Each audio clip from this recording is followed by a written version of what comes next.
Alright, hello everybody. Let me switch my screen here because for some reason it's on the wrong one. But welcome. I think it's going to be that one.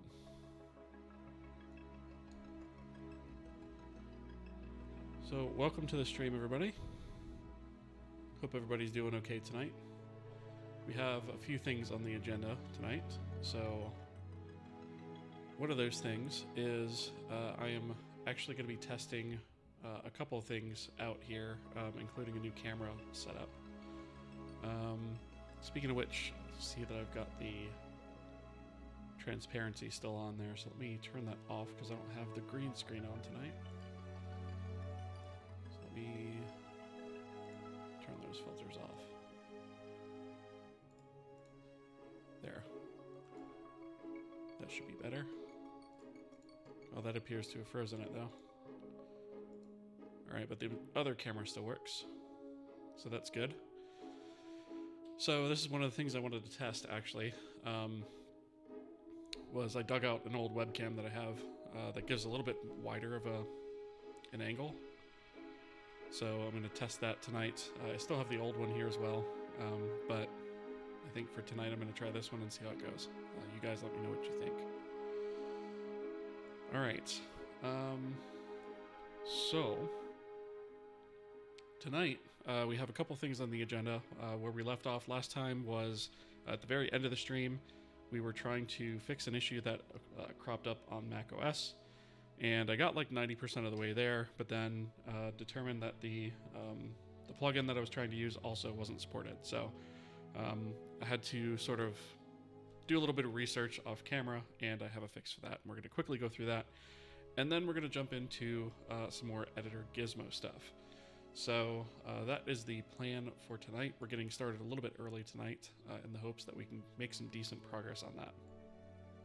So before I jump too much into the content, what I would like to go ahead and just take a quick second to do is to thank the supporters of the channel, beginning with our partners. That is the highest tier on Patreon and YouTube membership. And our partners are Arslia, Gerboles Inc., Patrick Coleman, and Wen Chang. I'd also like to thank the other supporters listed here on the screen. Those are the Twitch subscribers, the other members on YouTube, and Patreon. So thank you very much for your support. And I would also like to take a quick second and just thank everybody here that joins me on the stream and interacts and whatnot. Thank you guys so much for your support. Without this, I wouldn't be doing this. So without you guys. So with all that said, we can go ahead and jump in to what we're going to talk about tonight. So if you guys have any issues, by the way, with the cameras or audio or anything like that, please let me know. I did do a little bit of rearranging of my cable management and stuff, so I think everything is hooked up and working correctly, but I'm not 100% sure. All right, so tonight, like I said, we're going to pick up where we left off on the fix for macOS. So what we had basically tried doing was to fall back to version 1.2, which is all that's supported by MoltenVK. And in that case, the dynamic topology is actually not supported. And so I should say it's not supported in core Vulkan. So in that case, if we fall back to that, we were trying to load an extension, a device extension, and use that instead. But then I found out sort of the hard way that MoltenVK does not support that either. So it kind of got me thinking that maybe we should do a little bit of enhancement to kind of determine some of this stuff dynamically and provide a little bit better of a system to handle this kind of stuff, right? And so ultimately what our solution was for this was, the reason we had that is because, if you recall, we had the different topology types. So we have the topology classes, which is triangles, lines, and points. And then we had, within those classes, you either had a list, you had a strip for triangles and lines, or you had a fan for triangles, right? And so we have these sort of 8 different topology types that we need to support and be able to switch between them dynamically. And through Vulkan 1.3 core or Vulkan 1.2 with the extension, we are able to do that. However, if neither of those things is supported, then we have to handle this a different way. And the way that we're going to handle that is we're going to basically have one pipeline per topology type. So we can no longer do the topology class thing. We have to actually have one per topology type because we can't switch them dynamically at that point. And so that is what we've gone ahead and implemented here. In addition to that, I've gone ahead and made our versioning a little bit more flexible. And so what we do is we actually call VK enumerate instance version, and that'll actually tell us what instance version of the API we are actually dealing with from the driver. And then we go ahead and we pick out the API major, minor, and patch from that. And that will give us a little bit more or better feedback programmatically of what we're actually dealing with. We then take that information, use the VK make API version, and pass those right back to this macro to API version when we're setting up the application info. So instead of hard coding to 1.3, now we're being a little bit more dynamic about it, right? The other thing is we have basically moved a little bit of code around here. So we have a pipeline count of 0 now, and then we're going to say if the dynamic topology is supported, we'll go by topology class. Otherwise, we'll need to create one per. So that is what we are doing here. So our support, incidentally, we've also changed some of the booleans here from booleans to bitwise flags, right? So we have on our device, we have support flags, and then we can toggle things on and off using bitwise flags, right? So here we say if we have the native dynamic topology, which means we're on Vulkan 1.3 plus, or we have the topology support via plugin, which means that we actually support that, then we can go ahead and create 3 pipelines. And we step through our former creation logic that we had here, right? So where we define all of the internal pipelines by topology class, and we or in the supported types and so forth, right? So this bit hasn't changed, right? The only bit that has is the pipeline's array size varies based on what we're doing. So it's either going to be 3 if we do have support for that, or in our case it's going to be 6. I think I said 8 before, it's actually 6. And in this case we'll have 1 per supported topology type, right? So either way we're going to allocate that array, and then we're basically going to step through each one of these types, right? So our point, we're going to say if we support the point list, then we're going to create a pipeline for that. If we support a line list, we're going to support a pipeline for that. And we're basically just going to step all the way through. We are using hard-coded indexes for these because we don't want to have to look them up every single time. So if we're operating in this mode, then we'll just have to know that the pipeline indices go in this order, which is fine because this is all back-end code. It doesn't really matter, right? It doesn't have to be that dynamic. Excuse me. So we have point here, line here, triangle here, right? And we just create pipelines for those, and then loop through, create the pipelines as we would with all of our configuration and so forth, right? A couple of our loops, we were using the topology class max because we were always using topology classes for everything. Now we can't necessarily do that. We actually have to look at the pipeline count that's set up, right?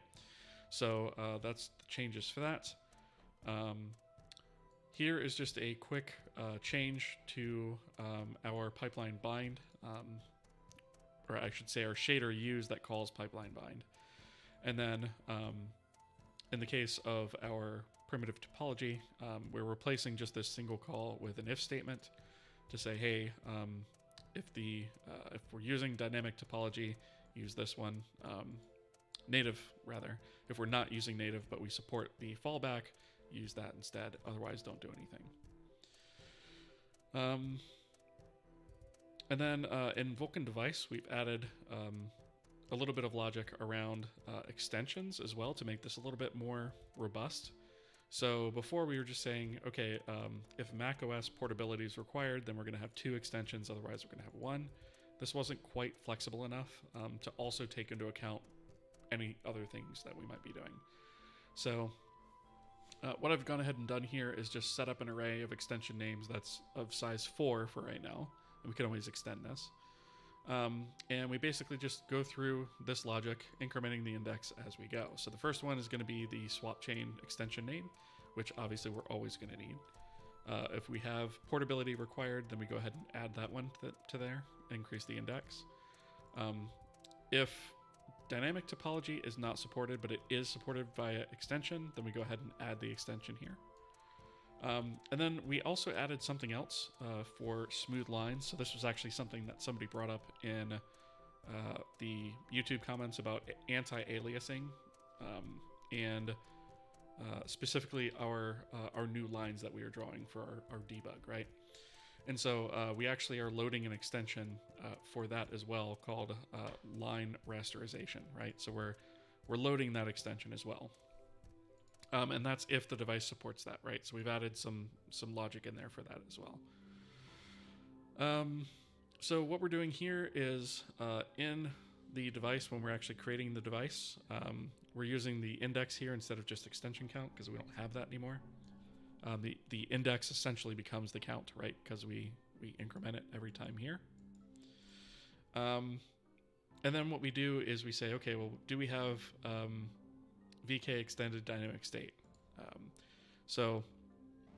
Basically in this case, we are going to go ahead and query for that information. I'm sorry, this is not the query. This is the telling it that we want to use this, right? So in this case, we are adding the pnext into our device create info to extended dynamic state, which is this guy. So that's just a structure that has the S type set to this huge thing. And then the extended dynamic state is set to true. That's telling the device we want to use this feature. Smooth line rasterization, again, if it's supported, then we'll go ahead and set that up, and then we will add that onto the pnext chain by setting pnext on extended dynamic state to pnext. Since this always happens, it's safe to go ahead and assume this. Otherwise, we'd have to have some sort of logic to say, whatever the last structure was, add this to the pnext, right? But since we're always going to be doing this, we should be fine as far as that's concerned. The other thing here is after we've created the logical device, if we do not have the native dynamic topology, but we are loading it through a plugin, we're just notifying of that. And then we're setting the function pointer by getting it using get instance proc address and getting a function pointer to Vulkan command set primitive topology extension, right? So we just go ahead and get that there. Otherwise, if we have native topology, we're just saying in the logs we have native topology, dynamic topology support, or otherwise we don't support either one, and we're just putting that in the logs as well. Here is where we are selecting the physical device. So this is where we're actually querying it.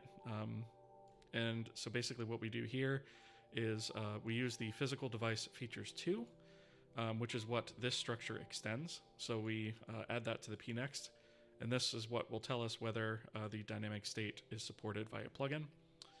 And then we also check for support for smooth line rasterization. So we just hook that into the pnext as well. And then we call get device features 2, and it fills out all those structs for us. Once we've selected a device, we go ahead and we get the API major, minor, and patch supported by the specific device itself, because that can and often is different than what the actual installed instance version of that is. And so we actually store a copy of that on the device as well. So here's the Vulkan API version. Instead of calling this here, we've already extracted that here, so we just reuse those variables. And then here we just go ahead and we set the flags, right? The Vulkan pipeline, here is the only change to that is for the smooth line rasterization that we talked about. So this is basically saying, hey, if we support that, then during the pipeline creation, we want to extend the rasterizer state create info with this structure here, right? Basically saying we want to use rectangular smooth mode for smooth lines. Vulkan types. We have our bitwise flags here for our device support flags. So none is obviously 0. Native topology is 1. Non-native or plugin topology is 2. And then smooth rasterization is 4, right? And so we can just keep adding things to this list as we continue and support more and more features. Anisotropy eventually needs to make its way to this list too, because we're just assuming that's always supported and it might not be. Okay, so under Vulkan device, as I mentioned before, we have API major, minor, and patch. We're just storing those copies of that there. Here's our support flags, formatting changes.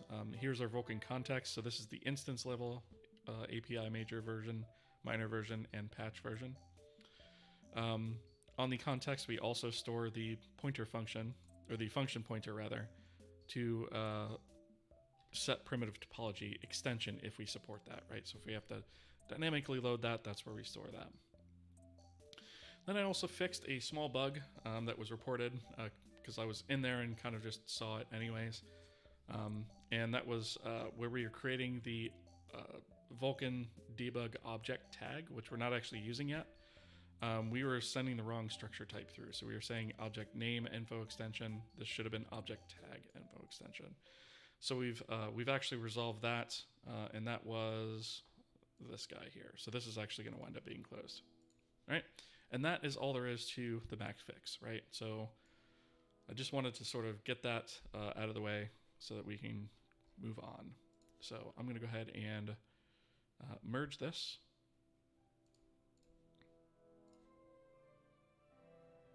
All right, and kill the branch.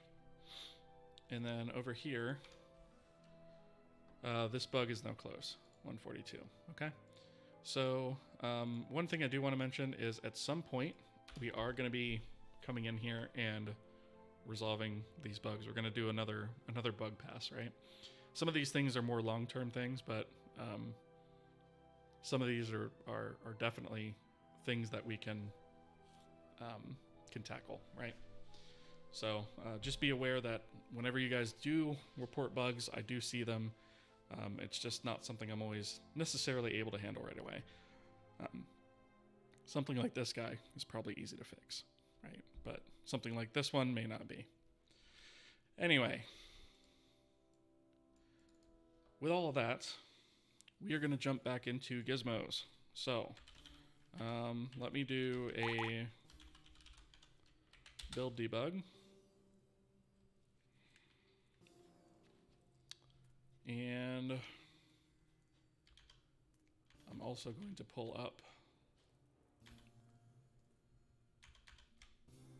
debugger, right? This is the only reason I've got this even open, is to act as a debugger. So what we want to do is, while we're running, what we're going to focus on tonight is we're going to add a couple of different things. So we want to start adding interactivity with our Gizmo. And basically what that means is that typically when you hover over one of these axes, they should sort of highlight. And then of course, when you click and drag over them, they should respond accordingly. And so we're going to start with the highlighting first so that we can knock that out. And then that's also going to act as the precursor to us actually interacting with it. And we're going to build on top of what we've already actually added so far to the engine. So the way that we're going to handle this is, I don't know if blowing this up is actually going to make any difference or not, but maybe it'll make it a little bit bigger on the screen for you guys. So the way that we're going to handle this is we're basically going to create a bunch of bounding boxes on the Gizmo itself. So they're going to be invisible. You're not going to see them, but it's going to allow us to raycast from the screen and select these individual axes, right? And we're going to focus on the move one tonight. We do also have the other modes, like we have rotate and we have scale. We'll handle those things accordingly. You know, once we get one mode working, the other modes will be a little bit easier. So we're going to be focusing on move mode tonight. And basically, we're going to set up bounding boxes that are a little bit wider than this line and a little bit longer than this line. And what that's going to allow us to do is intersect it with a raycast that doesn't have to be sort of pixel perfect and on this line, because that wouldn't be very easy to use. It's going to be a little bit bigger than this, but it's going to just be a simple box, and then we'll raycast test that. And as we move the mouse around, we'll just keep shooting rays into the scene until we actually test against this. And when we do actually hover over one of those things, we're going to highlight the axis yellow, and that's going to allow us to indicate which one we're actually hovering over. And then once you click and drag, we'll be able to actually interact with that thing. So I've gone ahead and written up a little bit of a to-do list here of things that we actually need to do to kind of accomplish what we're going to do to get interactivity with this gizmo. So we've already talked about some of this, so we want to test a raycast against the gizmo first in the scene. So no matter what kind of scene we have loaded, before we test against anything else in the scene, whether it be meshes or terrain or anything like that, before we do anything else, we're going to raycast against the gizmo. And that's going to basically allow us to select that gizmo, even if there's like stuff in front of it, right? And so the gizmo should have three oriented bounding boxes, rather, one per axis, for scale and move. So that's those two modes. And then there are three more of those for the two-axis combos. So when I say two-axis combo, let me just load this up again.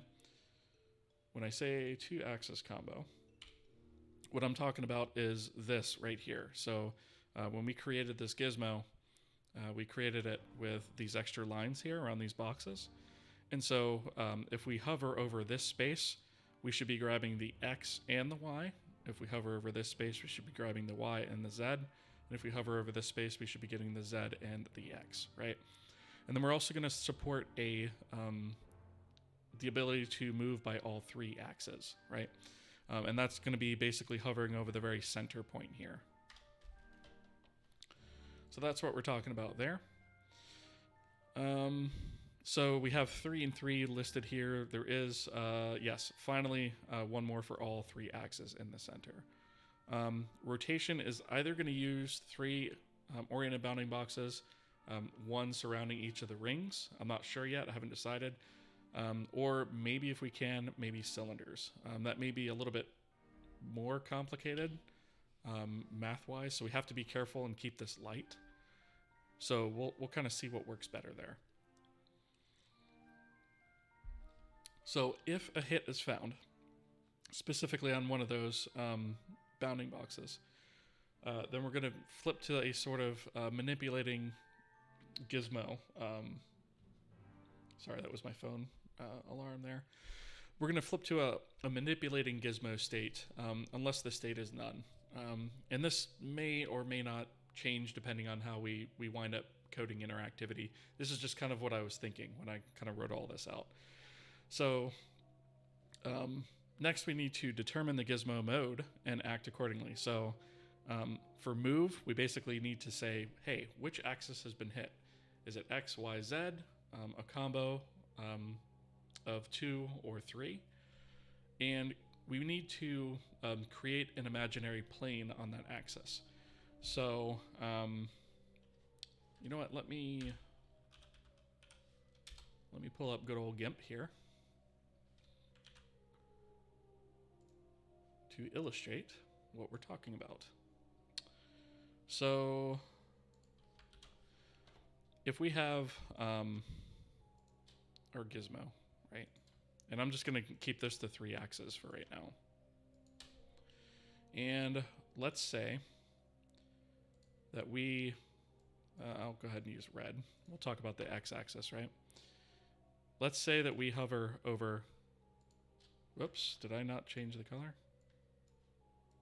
There we go. Let's say that we hover over the red axis, right? So we're hovering over this guy now, and we want to interact with it.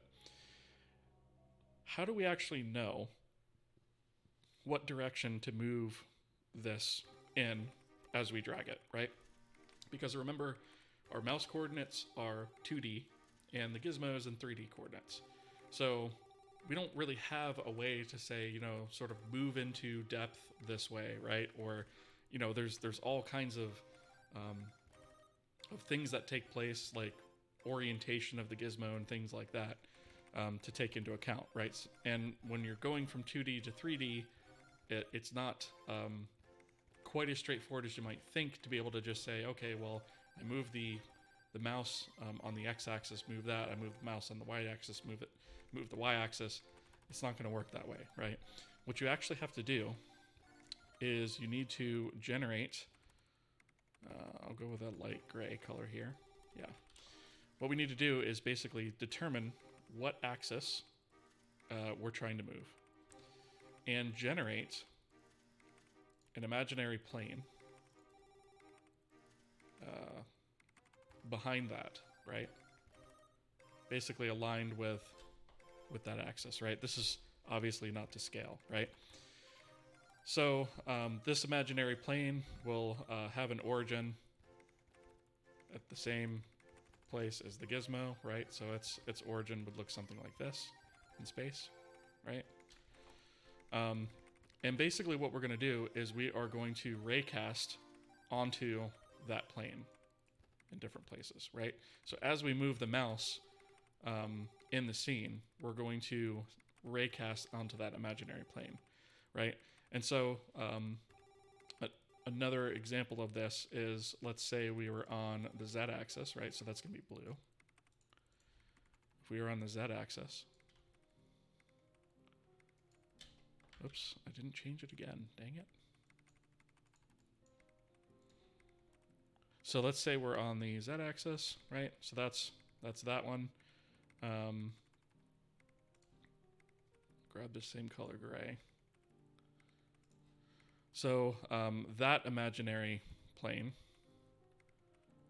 would look something like this, as you might imagine, right? And obviously, again, this is not to scale. This is not perfectly perspective correct or anything. But I think you guys get the idea, right? So its origin would be here, right? And we would basically hit test against this guy with our raycast, right? And y-axis, if we are on that, you would basically have one that goes something like this, right? And so the main thing to bear in mind here is these planes are infinite. So they don't actually have bounds like these do. I just kind of drew them that way to kind of more clearly show, you know, what their orientation is in space. But these would actually be boundless planes in space, right? So it's not like if we go beyond this, we're going to fall off the plane and not be able to interact with it, right? And so the idea is once we raycast onto this, we would say, okay, well, what's the difference between the last raycast we did on that plane and the current raycast we did? That distance is how we move the gizmo, right? And so that is sort of the plan in terms of how we're going to set this up. So I hope that makes sense. If you guys have any questions about that, by the way, for those of you who are new, this is an interactive stream. So if you guys have questions, feel free to ask them in the chat and I'll answer them to the best of my ability, right? So I hope that makes sense. So let's see. I think I probably just talked through all of this stuff, right? Oh, so one more thing. We do have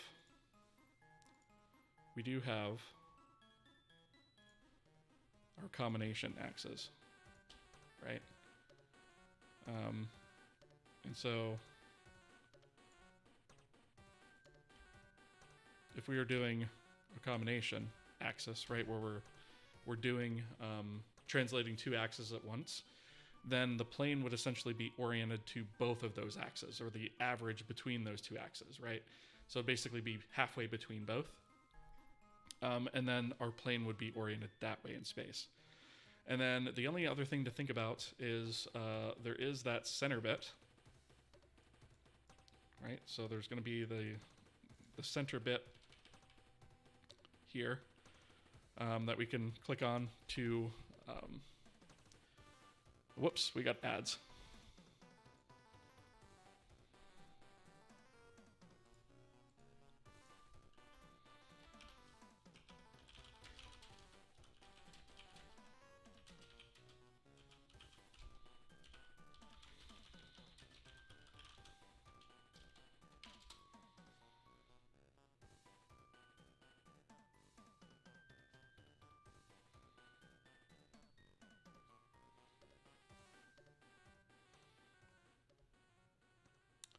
So we've got about 50 seconds left on ads.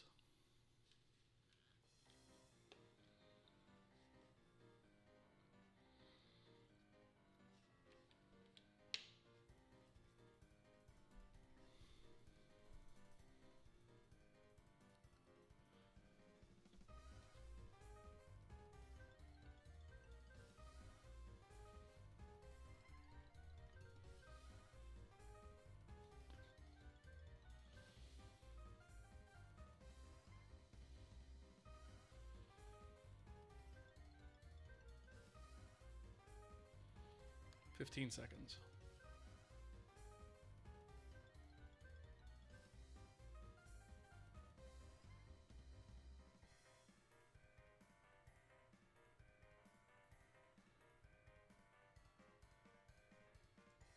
Cool. Ads are done. I try to pause the stream when ads come up so that folks who aren't subbed don't miss anything. I'm not perfect about it. Sometimes I still miss them anyways, but I'm trying my best to pay attention to it. All right. Magna Ferox, first time chat. Welcome. A long time watcher of your YouTube series Insomnia meant to catch a real life stream. Wow. Awesome. Well, I mean, not awesome for the insomnia, but awesome that you could catch a stream. Hopefully this stuff isn't so boring it puts you to sleep. But welcome. Hamster Dev, I wonder why I don't see the ads. Good question. This Twitch actually tells me when the ads run, so maybe it's where you're located? I'm not sure. Or do you have like Twitch Prime or something like that? That might be it too.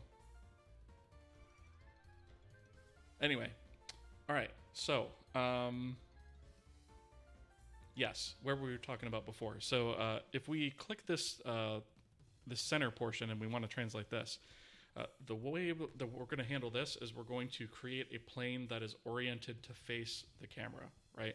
And so you'll be dragging on all three axes as it faces the camera, right? And that's how we translate on all three axes at once, right? It's actually pretty straightforward. It's once you wrap your head around it anyways, I think, right? So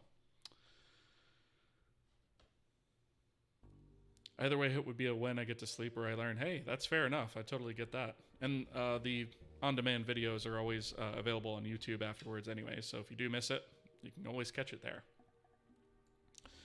Anyway, so this is the concept that we're going to be going with. So I will put this away. Let's see. So for rotate, we're basically going to detect the axis, then detect the diff in the mouse direction and apply the rotation of that diff along said axis. I'm going to try that. We may actually wind up having to use planes for that as well. So I'm not 100% sure how this is going to work yet for rotation. Scale is going to work the same way as move does, actually. The interaction, anyways, is going to work the same way with all the imaginary planes and all that. The only difference is instead of moving it, it's going to scale the object, right? That's it. The gizmo should only be active visible on a selected object. We don't have object selection yet, so that's something we're going to have to build in once we have that. The gizmo should be able to get a pointer to a transform by AD.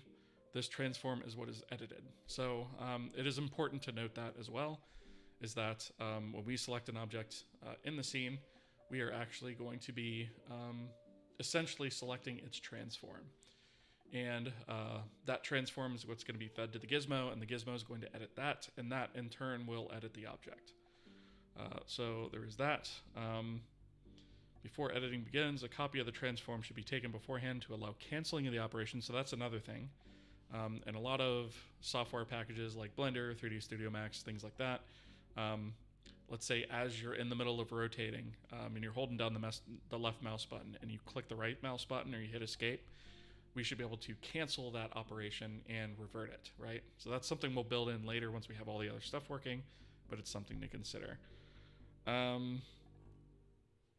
Right, I mentioned that.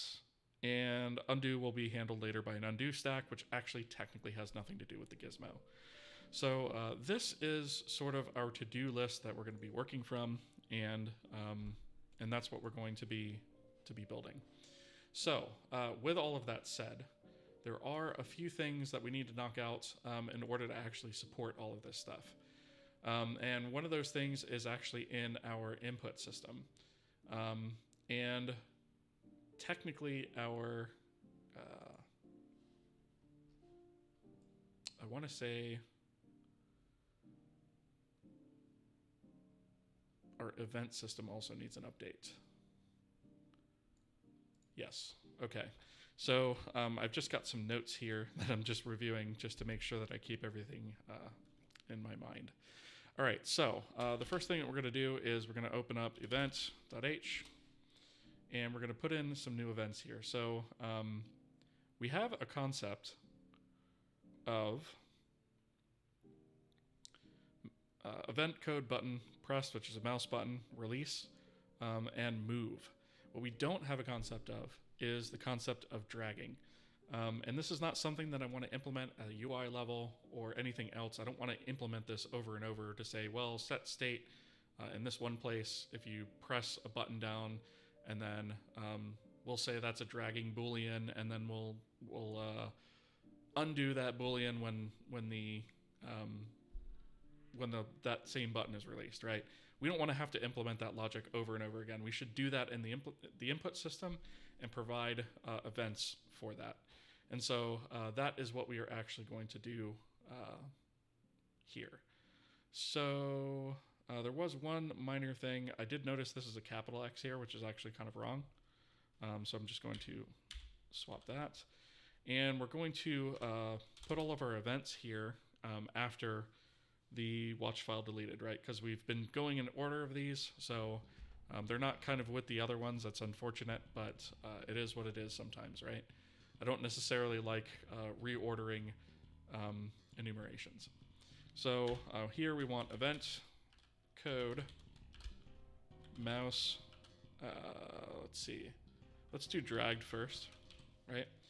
And so we're going to set that to 0x20. And, whoops, wow, mistyped that. So that brief. This is going to be an event fired while a button is being held down and the mouse is moved.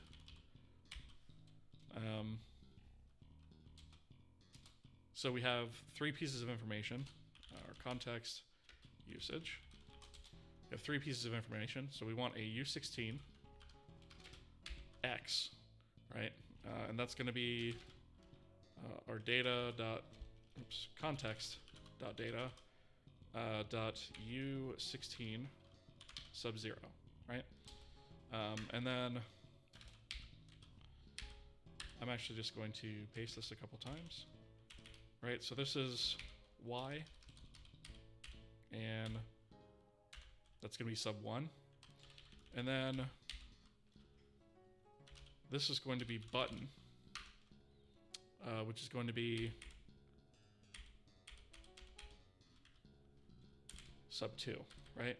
And actually, now that I think about it, these technically can be negative, so we actually probably ought to make these I16s, these two. Right? And then that's it, right? So that's that event. And since the others are going to be somewhat similar to this, I'm actually going to copy this and paste. And let's change this one to mouse drag. I want to go start. Let's say begin. Right? And this is going to be 0x21. And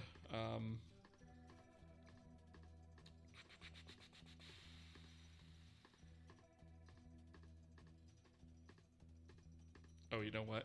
I'm actually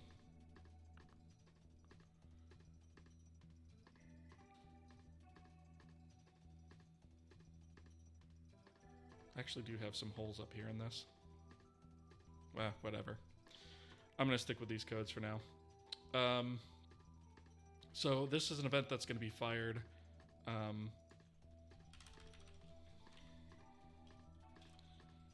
when a button is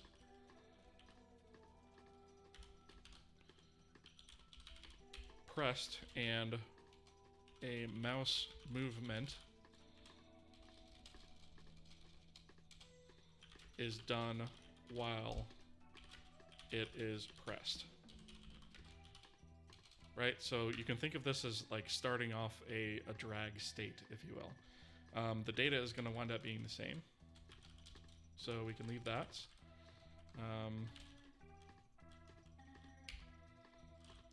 So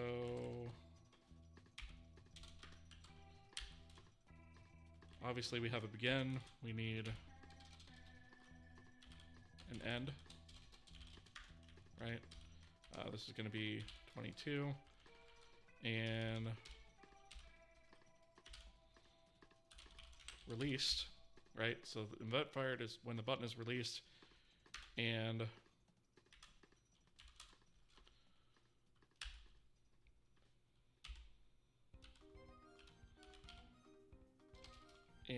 was previously dragging, right?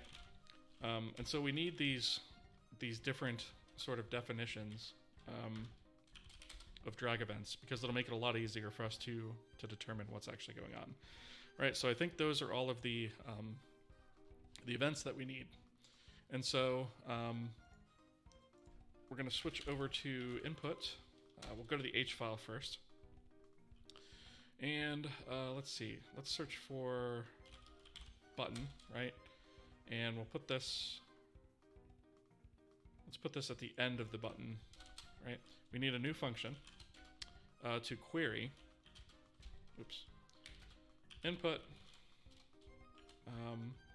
is button dragging. We're going to say buttons, button, and this one is indicates if the mouse is currently being dragged with the provided button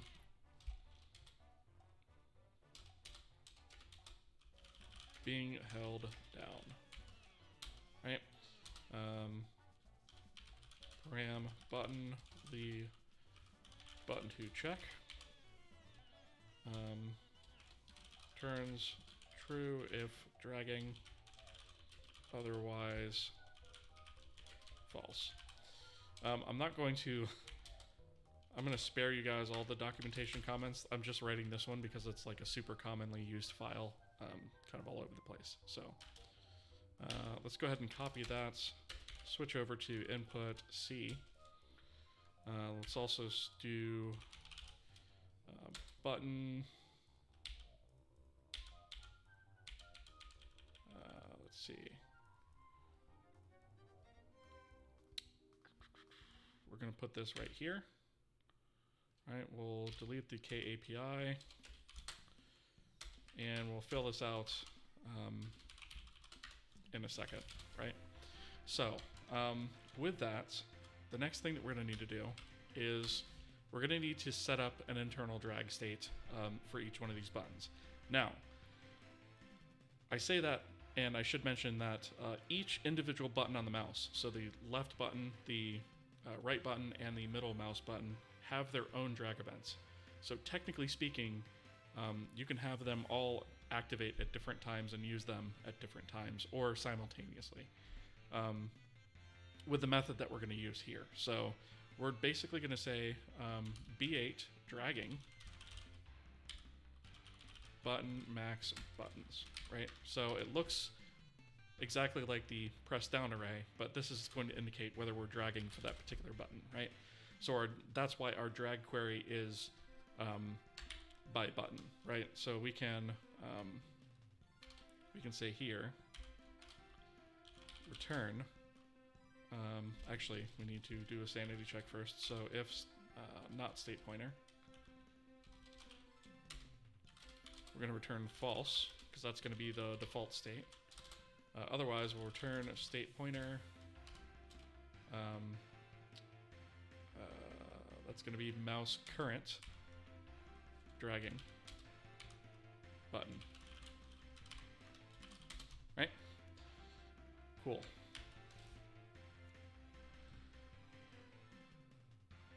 Do you think there is value in making concrete events for more complicated input interactions, so handling whole click lifetime, double click, long click, etc.?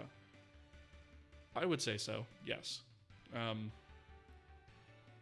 That is why, like our drag inputs are actually like a example of that, right? Technically, we could get everything we need to know from the input events that we already have, which is, you know, mouse button down, mouse button up, and mouse move, right? But we're creating this so that we don't have to do that all over the place, right? So double clicking would be another example of that, where maybe we could make it configurable, where we have something in this input system that says if 2 left clicks happen within a certain X amount of time, count that as a double click instead and fire an event, right? So yeah, there's all kinds of little things that we can add. And we probably will be adding a lot of those things. Okay, so that is that part of it. So there's a couple of updates that we're gonna have to make to this in order to support those events. So we need inputs. I think it was process button. Yeah. So this right here is processing a mouse button that comes in from the platform layer. And basically what we're saying here is we're just flipping the state on a button being pressed and firing an event for that. However, we actually need to do an additional check on this. So in this case, we need to check for drag releases, right? So if you recall, this actual function handles both the button pressed and the button released. So we can actually use this to check for a release since we're already here and fire it from here. And so what we'll want to do is we'll want to say, first off, if not pressed, right? Because if we're releasing, we need to be releasing in order for the drag end event to make sense. And then we can also check the state pointer, mouse current dragging, and then the button, right? Because this is, again, a query by button. So if we're releasing and the mouse current state is dragging, then we go ahead and we can fire this event. So we can say issue a drag and event, right? Whoops. And so we'll do, you know what, I'm just going to copy this because there's no sense in completely rewriting all of that. Okay. So what we'll do here is, I think we said we were going to do the opposite for these particular events. So we want to move this one to the bottom. We want to make this 2, this 1, and this 0.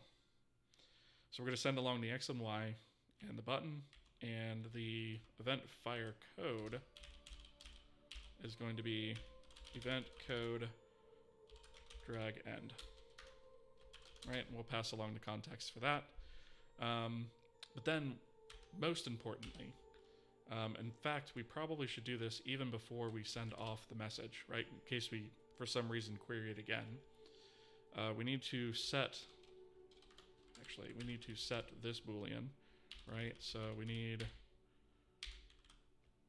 that to be false, right? And if we want, actually, what I'm going to do temporarily, ktrace, we're going to say mouse drag ended at, and we'll say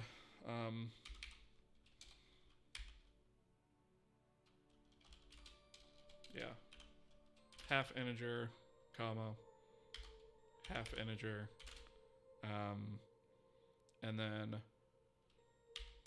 half unsigned.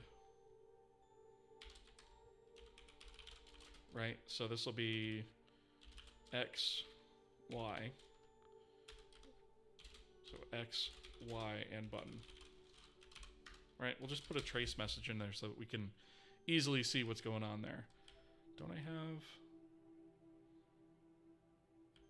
Oh, okay. I need this. So that's going to be there and there. Whoops. There. Okay. So we'll have a little bit of context there. So that'll be our drag end.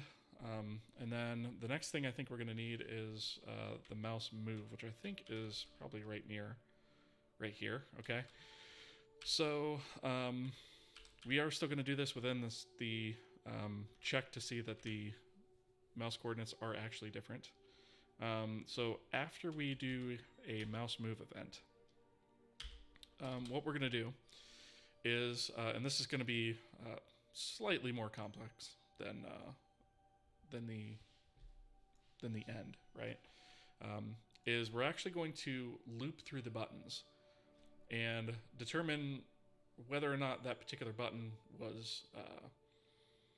was previously dragging or not, whether it's currently dragging or not, and then whether or not that button is currently pressed down, and look at all of that to determine when we should actually issue a drag start event, right?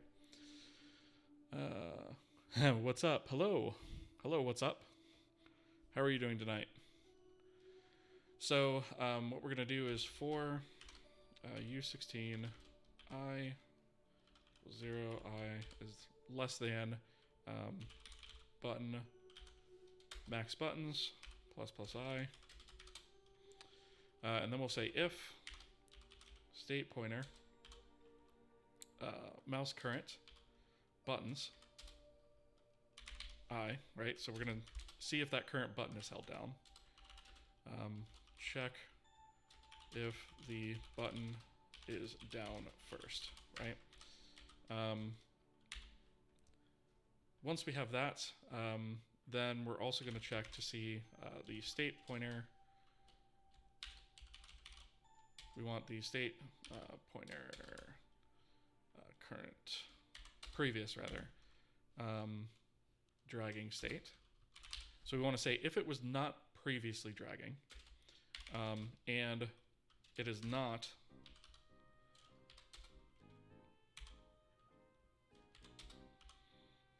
currently dragging, right? So if both of those things are true, then we're going to go ahead and start a drag for this button. And what that means is that we're basically just going to issue an event. So again, I'm just going to grab this guy here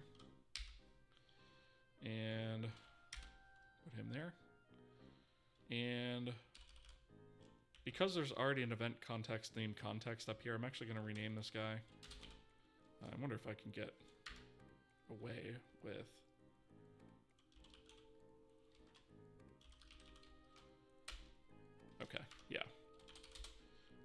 So we have a drag context. Again, we pass along the X and Y. The button is, instead of button, obviously we don't have that. That's going to be I. And then this is, instead of drag end, is going to be drag start. Or no, I think it was begin, I think is what we went with. Right? So that's that. So that's how we start a drag event, but we also need to handle the case in the mouse move of a drag event that's already sort of in progress, right? So we actually need a else if here, and we need to say if state pointer current mouse is dragging for button sub I, then we are going to issue a continuance of the drag operation, I guess we'll call it.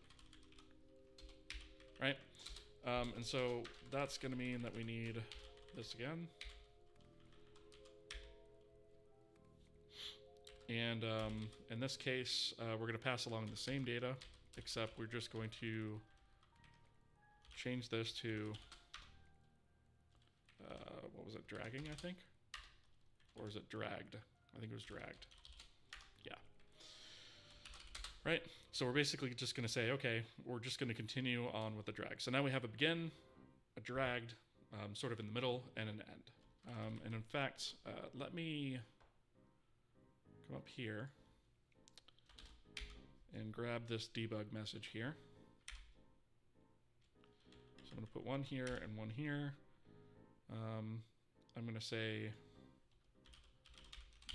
began at and mouse drag continued at, right? And instead of button, we want I.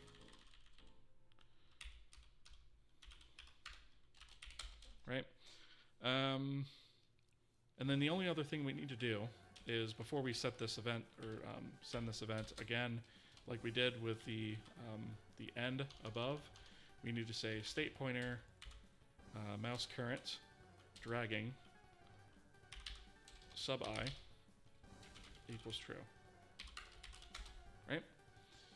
And now that should give us the drag operations that we need. So let's build and see if we at least got that right. Let's see. Where is my, there it is. Okay, so let's run. And I'm going to extend the terminal up here a little bit so we can see. And I'm just going to press and hold down on my left mouse button and drag a little bit and release. So we can see we have one event here for the drag began at XY, button 0. Here's all of our continuances. Here's our drag ended. If I do this same thing with the right button, just drag a little bit, we can see that we did this with button 1. And I can do the same thing with the middle mouse button, which is button 2. Right? So that's working, which is awesome. Let's see. Is it a good idea to have a game engine to switch graphics APIs at runtime? Would that be too complex? Most game engines typically have you relaunch if you change the graphics API, and there's a very good reason for that. And that reason is because there's a lot of stateful data that gets uploaded to the GPU as well as just your mesh data and stuff like that. And you would basically have to stop and reload everything but in its current state that it's in within the engine through a different graphics API. And a lot of times it's easier to just say, okay, if you want to switch, you just gotta edit, you gotta quit out and relaunch it using new settings. You could do it, it's certainly possible, but once you get to a certain place of complexity with your engine and everything that it's doing, it really just doesn't make sense to do, quite honestly. So to answer your question, yes, it's possible, but it would be too complex to be worth it. That's why, at least, I've not actually seen a game that does that. Like if you switch from OpenGL to DirectX or something like that, usually that's a relaunch. And even in versions between things like DirectX, right? Like if you have a game that supports, well, I want to say DirectX 9, but we'll go with that as an example. DirectX 9 versus 11, right? You still have to relaunch. Ads.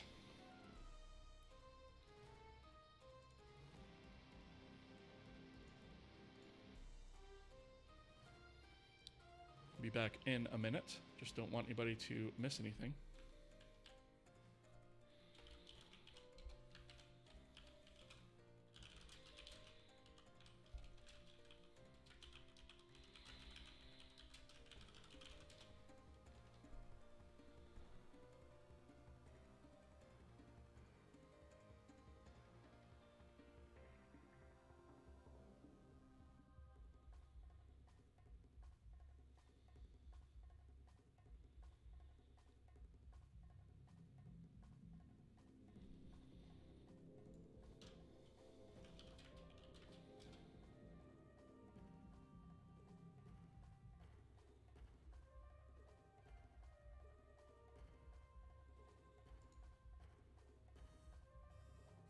Got about 20 seconds left.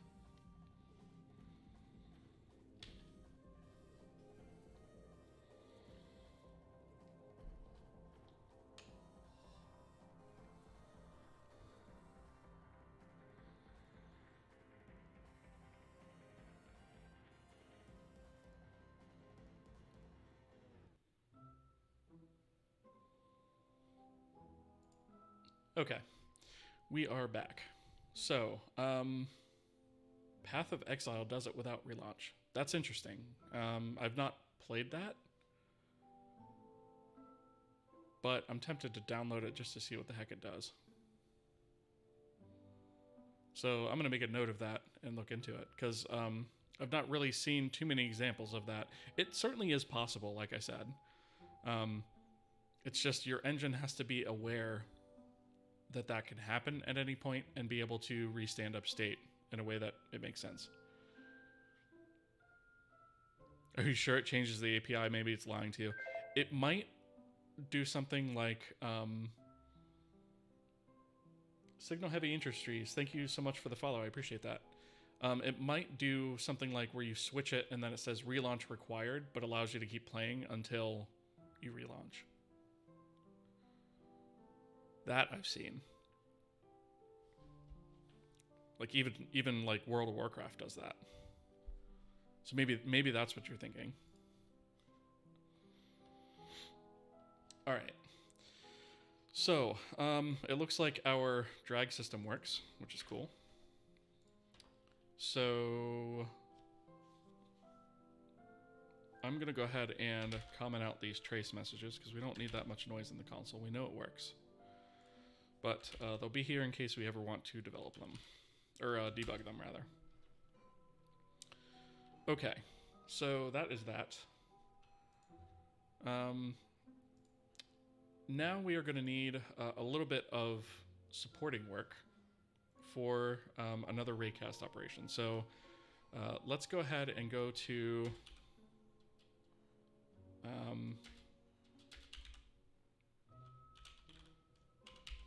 geometry3d.h. And we're going to add a new method here.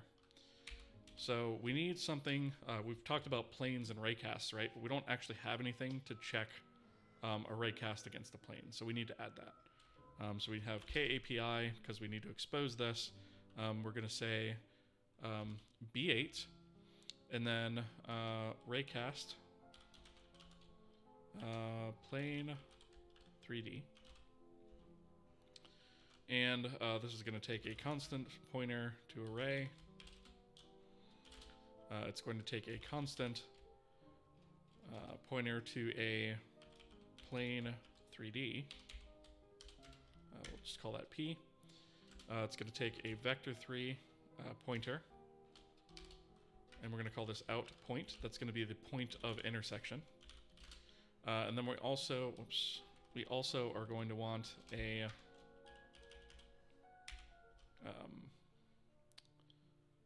F32 pointer, and we're going to say out distance. And since it's a plane, we have one more bit of information that we're going to actually potentially find useful, which is going to be is front facing, right? Because we could technically hit the front or the back of the plane, right? And we may need to know that at some point. This should be Vec3. Okay. So that is that. I'm going to take this and open up geometry 3D.c and go to the bottom, and we will add this right here. Get rid of the K API, and we'll implement our plane 3D. So there's not a whole heck of a lot to this. We basically are just going to implement a relatively simple algorithm. And again, I'm not going to go super deep into the math here. We're just going to kind of implement this, and then if you guys have questions on it or want to do a deep dive, we can jump into that in another time. Let me see. One of the things that has become a game bugbear of mine is when engines don't gracefully handle device changes, which I guess is semi-related. Like some games I know don't handle plugging, unplugging controllers, headphones. Yeah, that's a thing. Just booted up PoE to double check. Yeah, it hot swapped from DirectX 12 to Vulkan. That's interesting. So I'm not sure. I've not seen that before, but I will definitely look into it. Again, like I said, it's definitely possible. It just doesn't always make sense to do, and I don't know if I want to support that in this engine. If it was simple, I would probably do it, but we're going to be adding a lot of things to this, so I don't know that I want to support it.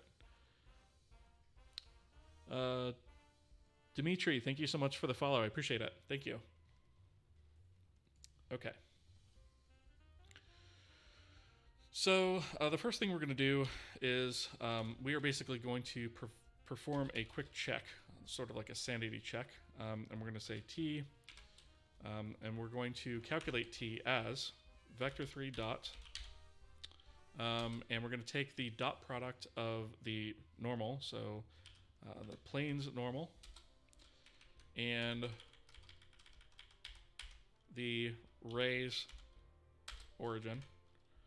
And we're going to add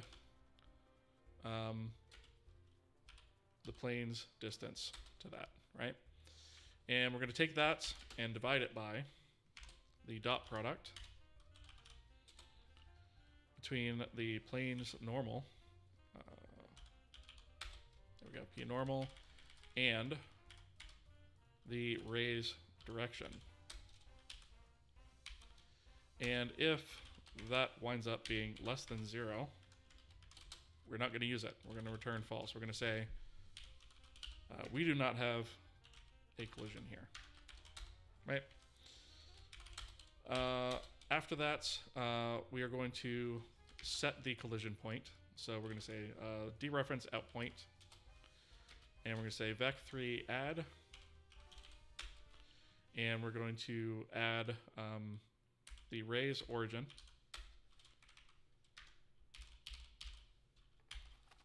So the ray's origin to the result of vector3 multiplied by a scalar. So we're going to take the direction of the ray, and we're going to multiply that by t, right? So that's basically our scale, right? So that will give us our collision point. The next thing that we're going to do is we are going to calculate the plane to ray origin, right? So this is basically a distance there. So we want vector3 sub, and the first one's going to be ray's origin, and the second one is going to be the out point that we just generated, right? So So that's our point on our plane to the origin of the ray. We're then going to take the dot product. So vector3 dot. We're going to take the dot product. Oops, that should have an equal sign there. Of the generated plane to ray origin, and the plane's normal. Right? Figure out what the difference is between those. And we're going to do a k-float compare on those two. So we're going to say if dot product is close enough to 0, right? Close enough meaning that it's within that sort of epsilon that we have. If it's close enough to 0, then we're going to count this as a coplanar intersection, and we're not going to say that it intersects. So what this covers is basically when your view is sort of orthogonal to that plane that we're trying to hit test against, right? So if you're looking directly into the scene and the plane is basically right here, you're not going to really be able to reliably hit test against that. So if we're within a certain range there, we're not going to do that. So check for orthogonal intersection, i.e. plane is coplanar to ray, right? The ray cast that we put out. And don't count it. Right? After that, we will make a note of front back facing, right? So what this means is basically we're going to set front facing, or is front facing, to say if the dot product is positive, then it is front facing. If it's negative, then it is back facing, right? Then we're going to set out distance to t, right? So that's our distance there. So we're just going to reuse that, and then we'll return true, right? Okay, so conceptually, I guess it's easier the better the fencing you put between platform, game, render portions of the engine. Yes, that is true. And we are trying to do those things here as well. Since in theory you should be able to scrap all the state in the GPU when you drop one render and just push everything back to the GPU to stand all the state back up. Yes, in theory you should be able to do that. It would be an interesting thing to support, for sure. Speaking of Path of Exile, they had their big convention over the weekend, ExileCon, during which there was a really neat talk on one of their graphics programs about a really efficient approach to real-time global illumination. Do you have a link to that by chance? I would be interested in, I don't know if they had video of it or not, but I would watch that. Okay, so that is our raycast logic. So I think that is all we need to do for that.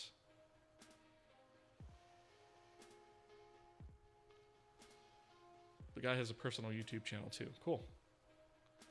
There is a small bug that I made note of that I need to fix in render view pick. And that is the on mouse move. On mouse moved. So if this actually picks up this event, we're returning true to say that we've handled the event. We don't actually want to do that. Because if we say we handled the event, then the event isn't passed on to anything else. So we're going to remove that and allow other handlers to pick up the event. And what I'm thinking here is specifically our game state, right? Or our game code, right? So this was an issue that I kind of ran into testing something else off screen, and we needed to get that fixed. So that is fixed. Let's see. What else is on my list that we need to knock out? short order before we move on. I think there were a couple changes.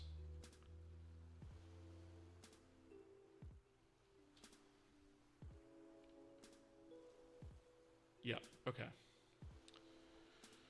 So there's a couple changes that we need to make to our editor Gizmo. And I think that's probably the next thing that we should knock out. Editor Gizmo. So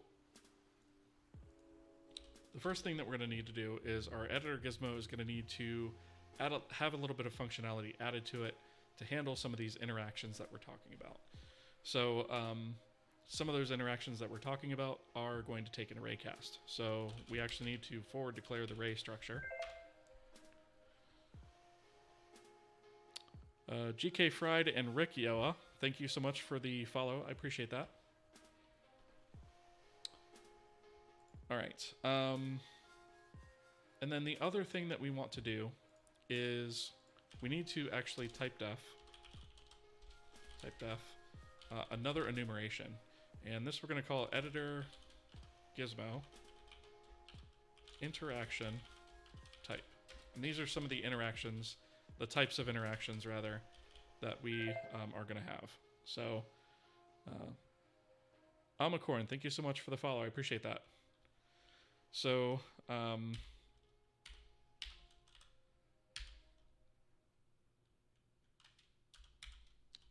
some of the types that we're gonna have is editor Gizmo interaction type. There is going to be a none type, and that's because we are in some cases going to have to sort of reset the type of interaction that we're dealing with. So we are going to have a none type. We are also going to, let's see.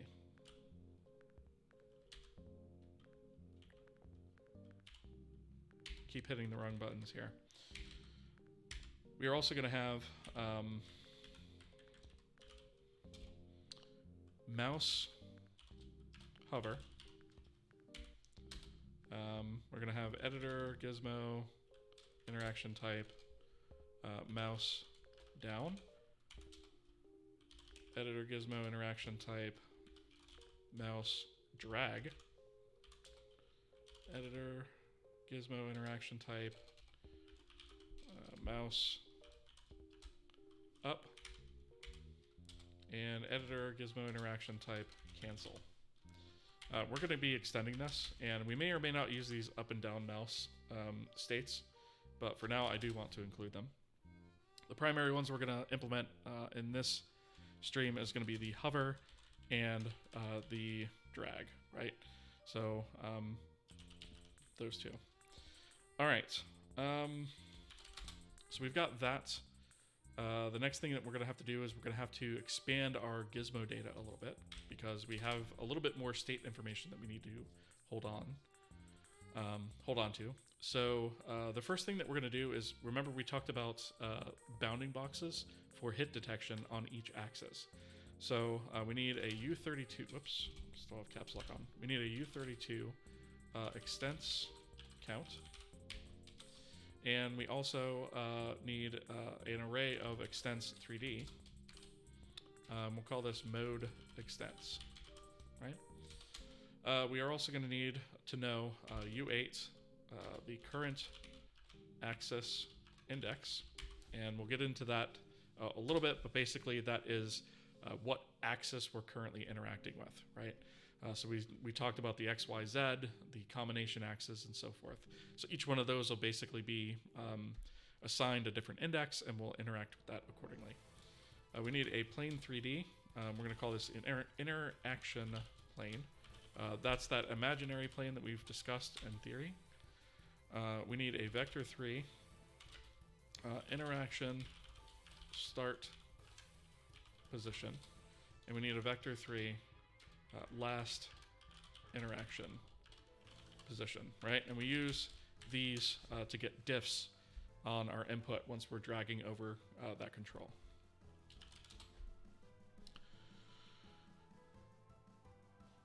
timestamp on the ExileCon VOD for the global illumination link. This is the guy's personal chat. I think my bot actually might be editing those things out. Are you on the Discord server by chance?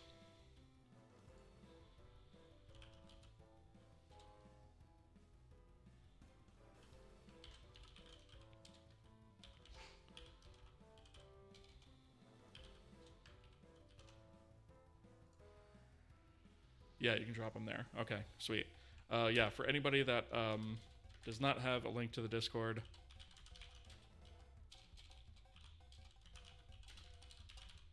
I will put it here in chat. So that is our Discord server. We have, I think, around 600 members on there. So there's lots of technically minded people on there. I highly encourage you guys to join that. But yeah, if you want to drop them, drop those links on there and at me. You can put them in the Kohi channel if you haven't dropped them already, and that'll be fine. I'll see those. Thank you for that. All right. So that, I think, is all we need for state data. One other thing that we need to add to the Gizmo itself is we had a sort of scaler that we had added, and that was to sort of scale the Gizmo to keep it a consistent size on the screen no matter how far away you are from it. We need to actually save that because we need that to also scale our extents by that as well. So we need to keep a copy of that. So we're going to call that the scaler. And I am actually going to put a comment in here as to what the heck that is, because the name is not the greatest.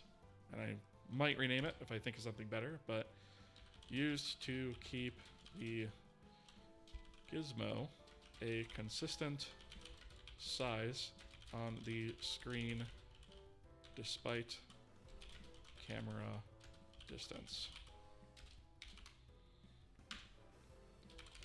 Okay, so we have that.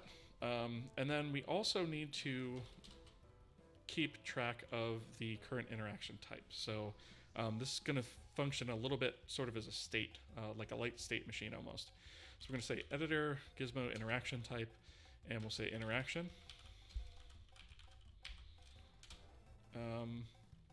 And actually that is it, right? So that's all we have to add in terms of our state data and our mode data. So there's going to be ultimately three types of interaction that we're going to add.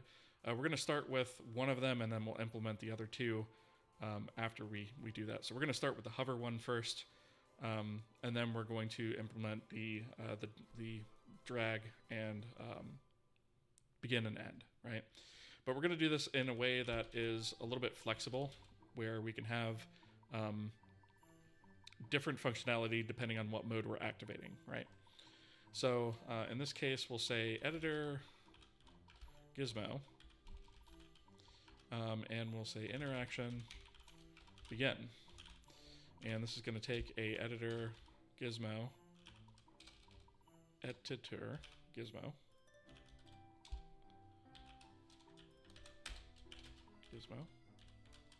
wow, I can't type tonight, apparently. And we're going to take a Gizmo interaction type. I guess we can call that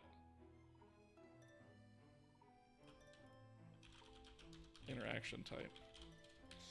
And then when we begin, we are also going to have a struct ray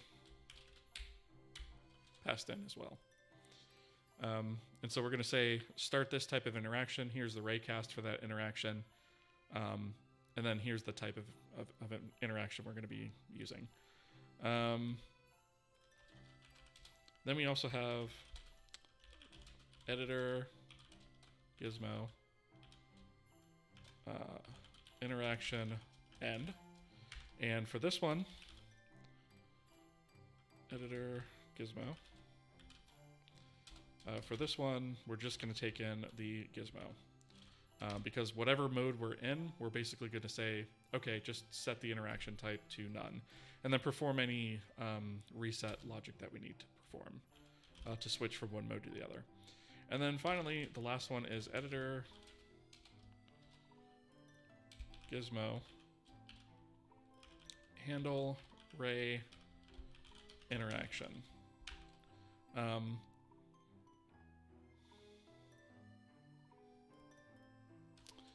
You know what? I'm just gonna say handle interaction.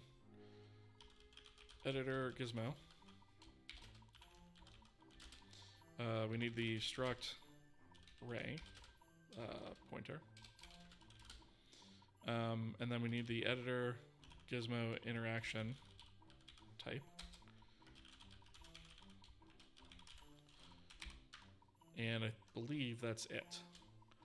So these are basically what we're going to be implementing. So I'm going to take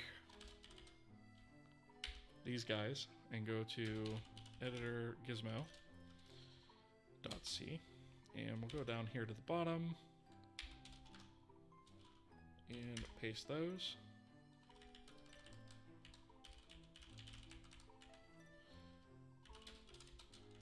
And oops.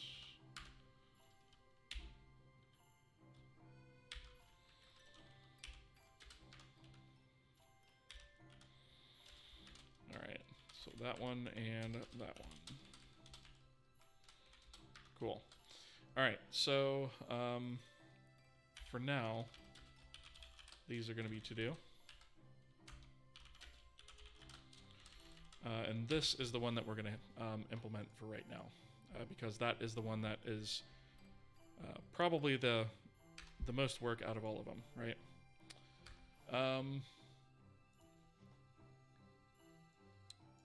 But there is a slight problem with this, actually. We actually can't implement that yet either, come to think of it, because we don't have bounding boxes yet. So this is actually going to be to do as well. Next thing we need to do is actually set up our bounding box data. So right now, for each of our modes, we have all of our vertex information set up, but we don't have any of our bounding boxes set up. So we probably ought to go ahead and get those in, just because that's what we should do. We also need to set a couple things on our state. So for this one, we're going to say the data current access index is equal to invalid UID U8. We're not going to use 0 because 0 is actually a valid access. So we're going to use invalid ID on that. The other thing that I'm going to do is I'm actually going to increase the size of our vertex, our vertices for our axes. And this is just to make it a little bit easier to view and give us a little bit more difference between the axes themselves and the combination axes. So I'm going to set that up. And the next thing that we'll do is we'll go ahead and set up the extents. So we'll say data extents count equals 7. And that's 7 because we have one extent for each axis, so that's 3. And then 3 more for our combination axes, so X, Y, X, Z, and Y, Z. And then 1 more for all 3, right? So that's 7. So we have data extents, or mode extents rather. So K allocate size of, that's going to be extents 3D times data dot extents count. And this is going to be memory tag array is what we want to use here. Memory tag. Really, is it not gonna? I don't know why it made me retype it, but fine. That is what it is. Right. So we have our array of extents. So we want to create boxes for each axis, and we're going to start with X. Oops, not X form, just X.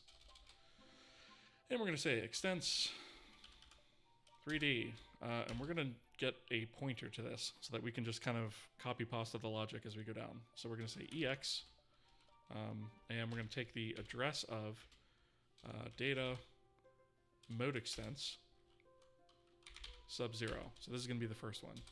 We'll say EX min equals vec3 create. So for X, in this case, we're going to go 0.4. For Y, we're going to go negative 0.2. And for Z, we're going to go negative 0.2. And X dot max, we're going to go vec3 create.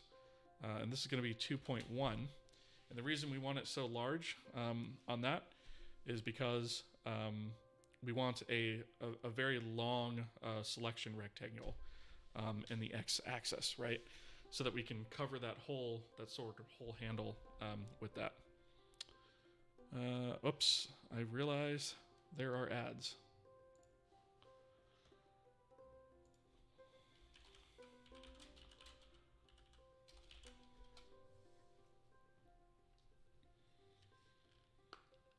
About halfway through the ads, but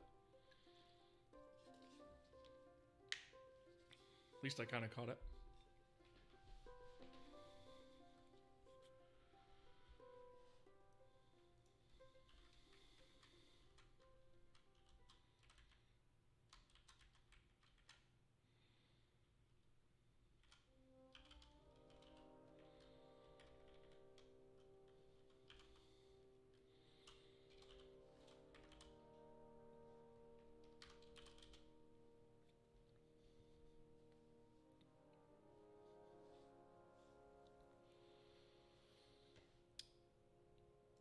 Okay, so we're back.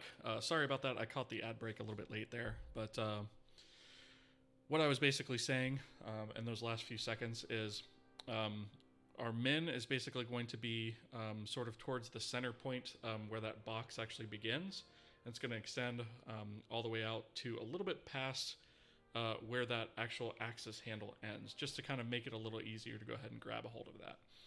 And then it's going to be 0.2 in each direction on the other axis. So we're going to have a 0.4 size box as far as that's going to be concerned. So it's kind of this long, skinny box, right? And so here is our min and max for that. And that is why we start at 0.4 on the inside so that we don't overlap that box for the multiple selections. And then 2.1 takes us all the way out a little bit past the end. So I am going to spare you guys all of the typing for the bounding box calculations because I actually thought about this and did it off camera. So this is the Y and Z of that. And all we're doing here is basically taking the extent of the address of the extents sub 1 and 2 for Y and Z respectively. And we're using those same dimensions just on different axes. So you can see here those numbers reflected, right? So I hope all that makes sense. Okay, so these are our boxes for each individual axis. So now we actually need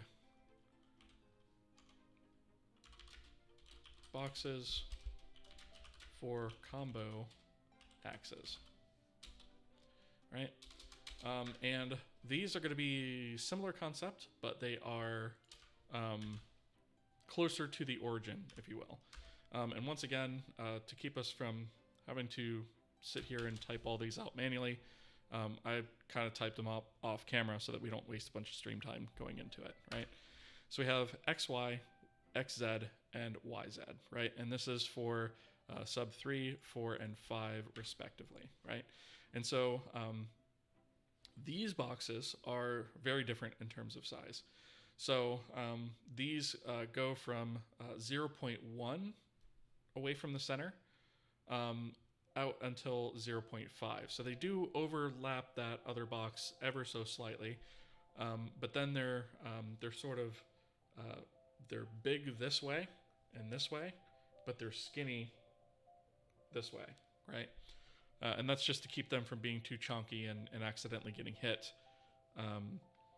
while we are trying to detect other stuff, right? And so these are those combo axes. And then finally we have the XYZ combo, which is all three axes. And as you might have guessed, I have also taken the liberty of doing that off camera. And all this is a very tiny box that is basically 0.1 unit in size. So it's -5 and -0.5 and 0.5 positive. And it's just a box that sits right in the center, right? And that might be a little bit too small. We may have to adjust that, but for right now, that's what it is, right? And so that is mode extents sub 6. All right, so that is the bounds data that is going to be set up for that. So these are the boxes that we're going to hit test against with our arrays, right? I guess since I did the size increase for our axes on the move rather, I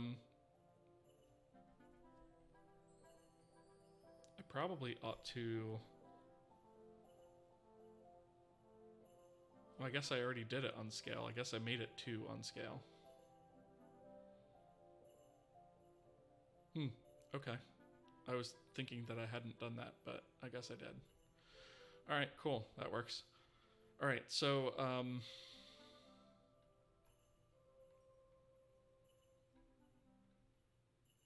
wait a minute. Did I put that in the wrong?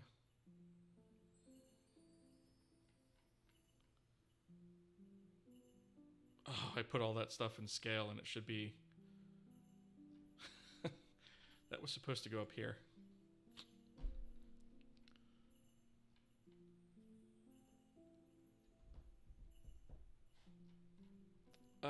Yep.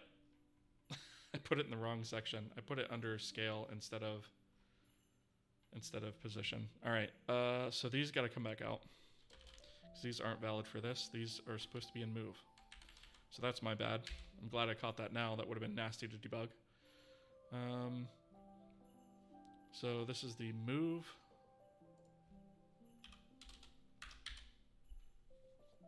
All right, so that's there, which means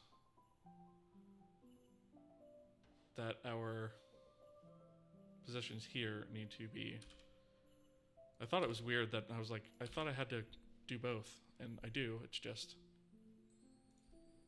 I did it in the wrong spot. So I need to do data current access index equals invalid ID U8.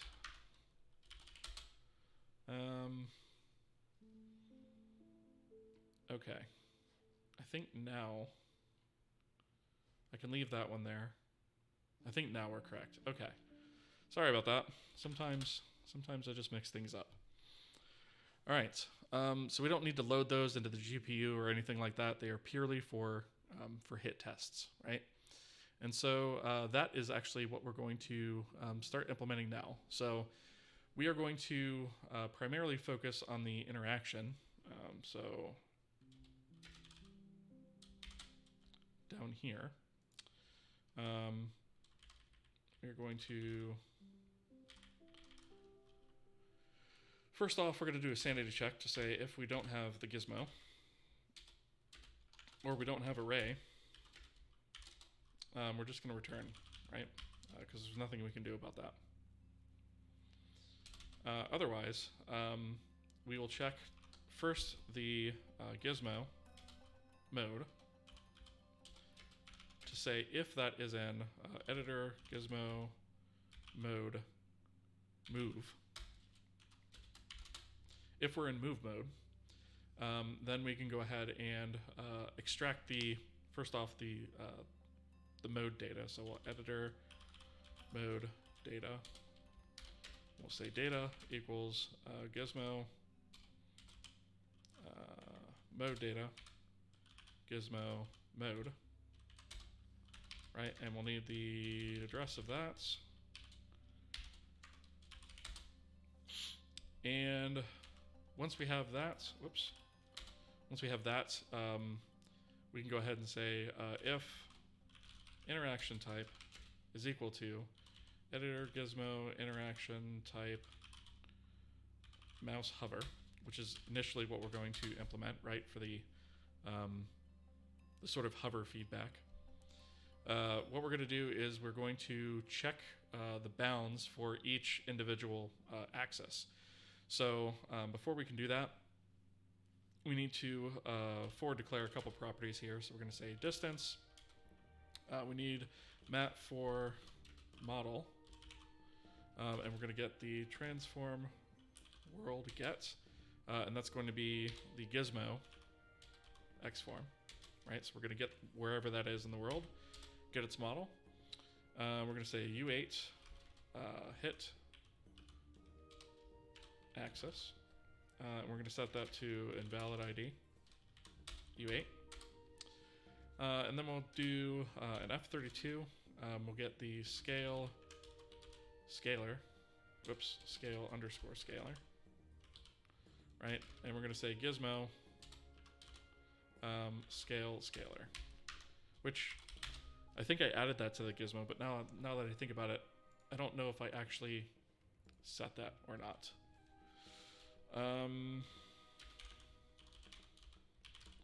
Editor view world. I want to say that's in packet create. I think it was fixed size. Yeah, okay, so we have the fixed, or the scale scalar here. So we need the packet data Gizmo scale scalar equals scale scalar, right? And we need to keep a copy of this for hit detection. Might not be the best place to do it. We probably ought to find a different place to actually calculate this, but for right now, that's where it is, so that's where we're going to store it.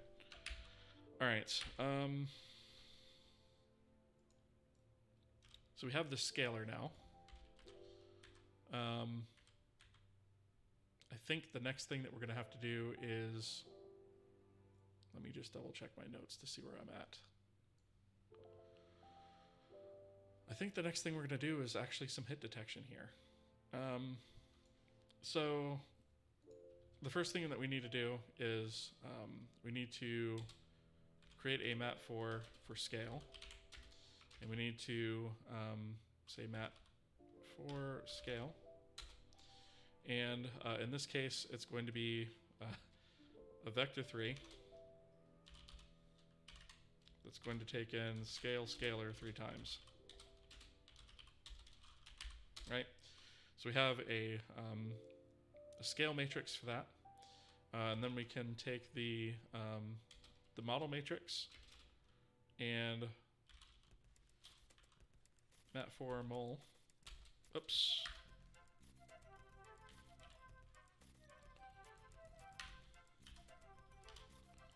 Mat for that one. So we basically want to take the model and then the scale.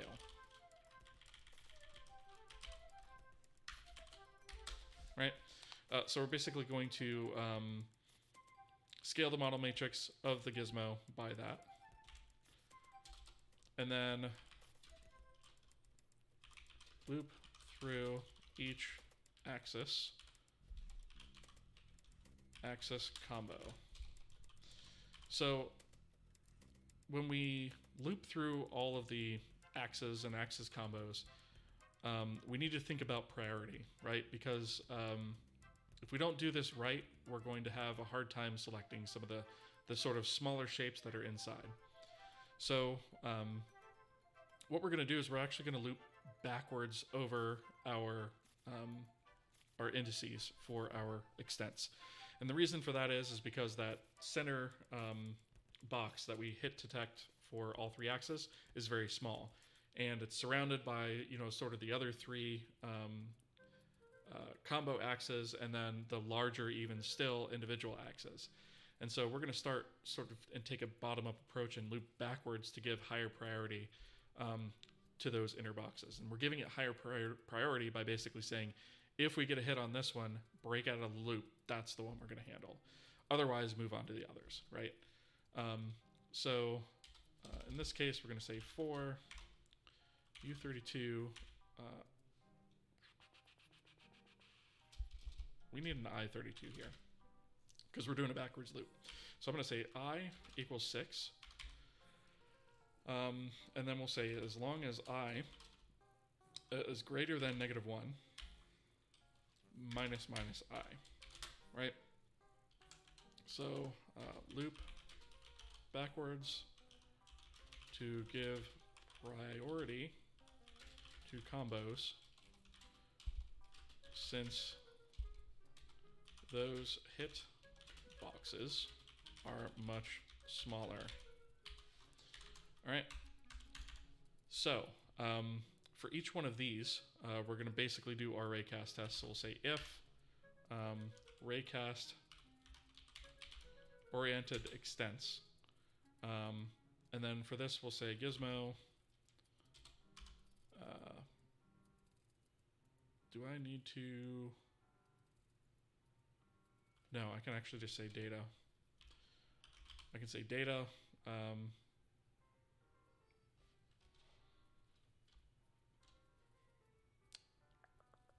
Mode extents sub I. So we need data mode extents sub I. For model, we're going to just pass the address of model. For ray, we already have an array that's passed in here, so we're just going to pass R on its own. And then for the out distance, we're going to pass the address of distance, right? And in this case, we want to say if we had a successful raycast, then we want to say the hit axis is equal to I, right? So that's our axis index, right? And then we're going to break. So we're not going to continue testing the other ones if we actually have a hit. Let's see, call to undeclared function raycast oriented extents. So that must mean,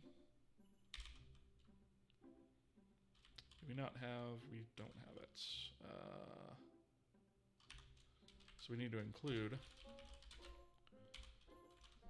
math geometry 3D. There we go. Okay. So this will give us a hit axis. And then from there, we should be able to say if hit axis is not equal to invalid ID and data current axis index is not equal to hit axis.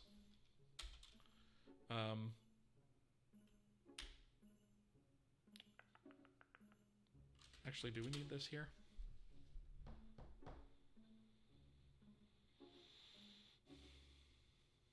I don't think we actually need this here.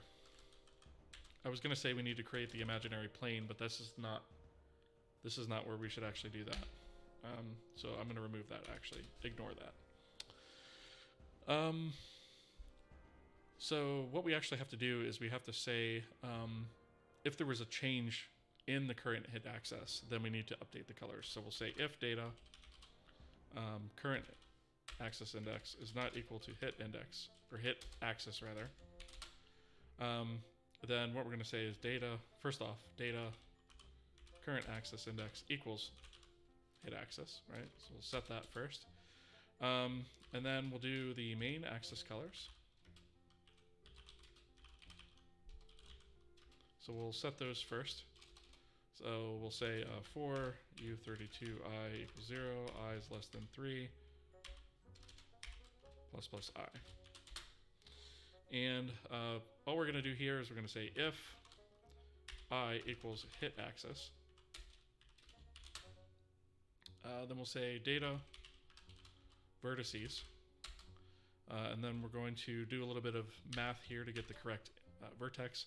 So we're going to say I times 2, right? Because each of our lines is 2 vertices. And for this first one, we're going to say plus 0 because we want that index. Color equals. I really don't want to type like yellow over and over again. let's define that up here. So we'll say vec for yellow equals vec for create. And then this is going to be 1.0f, 1.0f, 0.0, and full alpha, right? And now we could just say the color equals y. Data vertices sub I times 2 plus 1 this time, right? So we get the next one in line.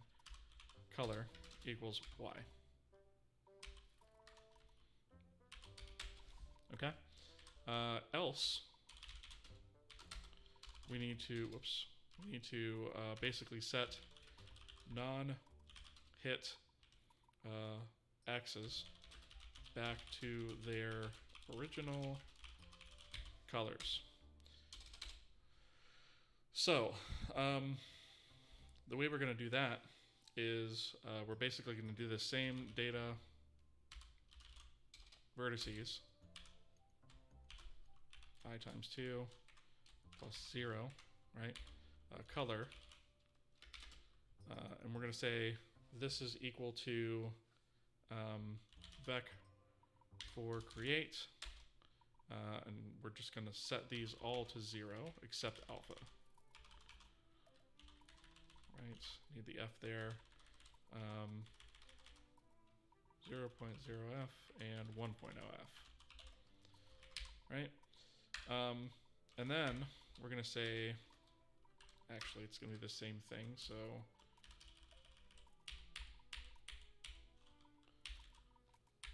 copy and paste that. Except we're going to set elements sub I, which is going to wind up with the RGB, right? So we can just set that to 1.0f. So for R, it's going to be 0, and it'll set the 0th one to 1.0, which will turn it red. For G, it'll be the second one, so it'll set that to 1.0, which will make it green and blue, right? So it kind of just lines up nicely that way, right? And then for the next vertex, it's actually the same concept.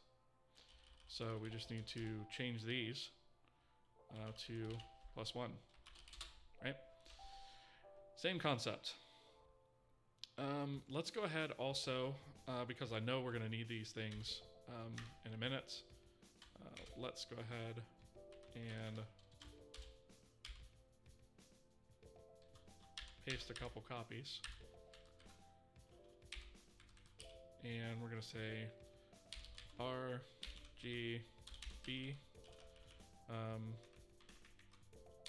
That one should be 1001. This one should be 0101. This one should be 0011.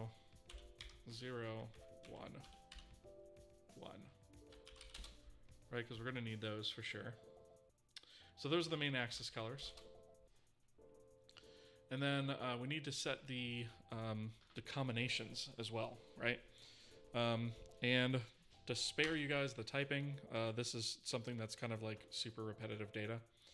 So I am going to actually paste in a bunch of code here because I thought about this ahead of time and it's going to take a long time to step through if I don't, right? So so the way we're going to do this is we're going to prioritize the axes. Again, we're going to say for the XYZ axis, we're going to test that separately. So that's hit axis 6. And in that case, we want to turn the entire gizmo yellow. So we're going to set every single vertex to yellow, right?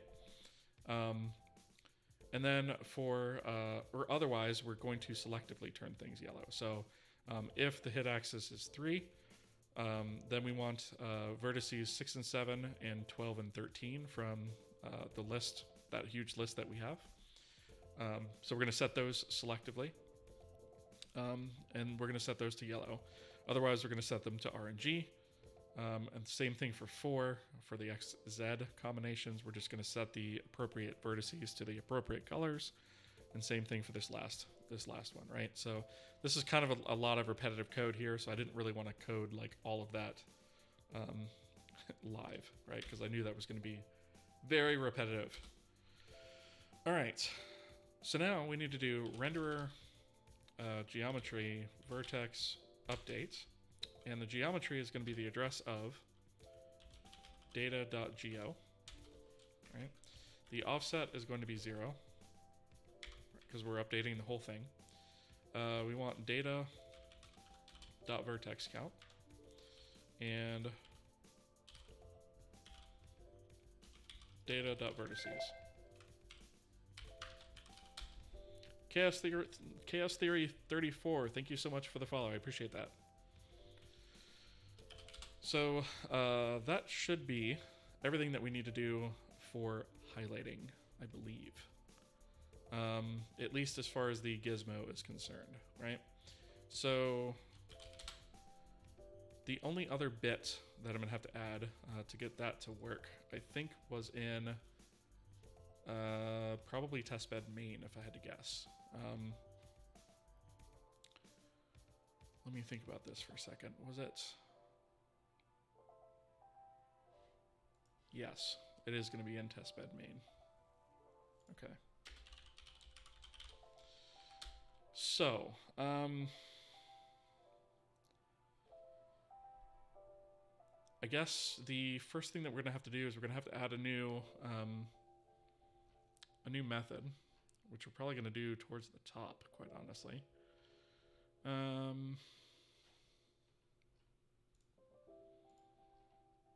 Let's see, where do I want to put this? I guess we could put it button up. Let's put it right here, right? Because this is kind of the end of our event list, right? So we need a new static function. We're going to say b8 game on mouse move, right? And we're going to take a U16 code, void pointer to sender, a void pointer to a listener instance, and an event context, right? And this is going to be our mouse move event handler, okay? So the first thing we need to do is we need to say if code equals event code mouse moved, right? Because we're not handling drag events yet. Although we will say and not input is button dragging.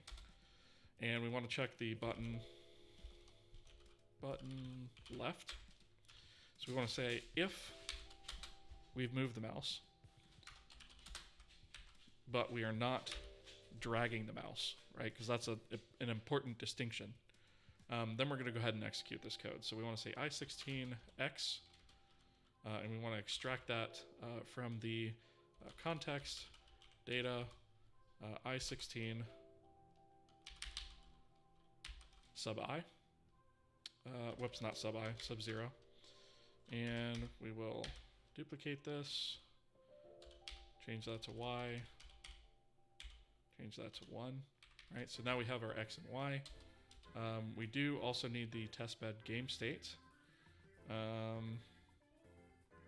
we have that conveniently casted anywhere? I could just copy it. Yeah, right here.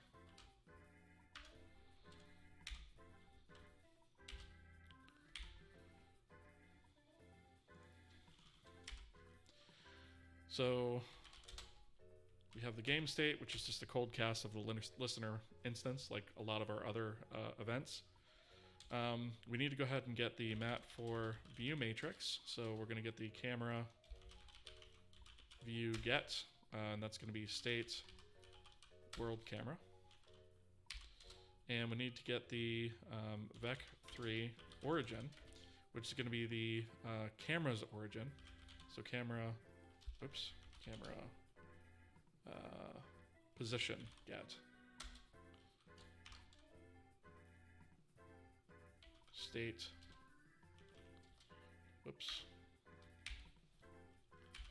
state world camera.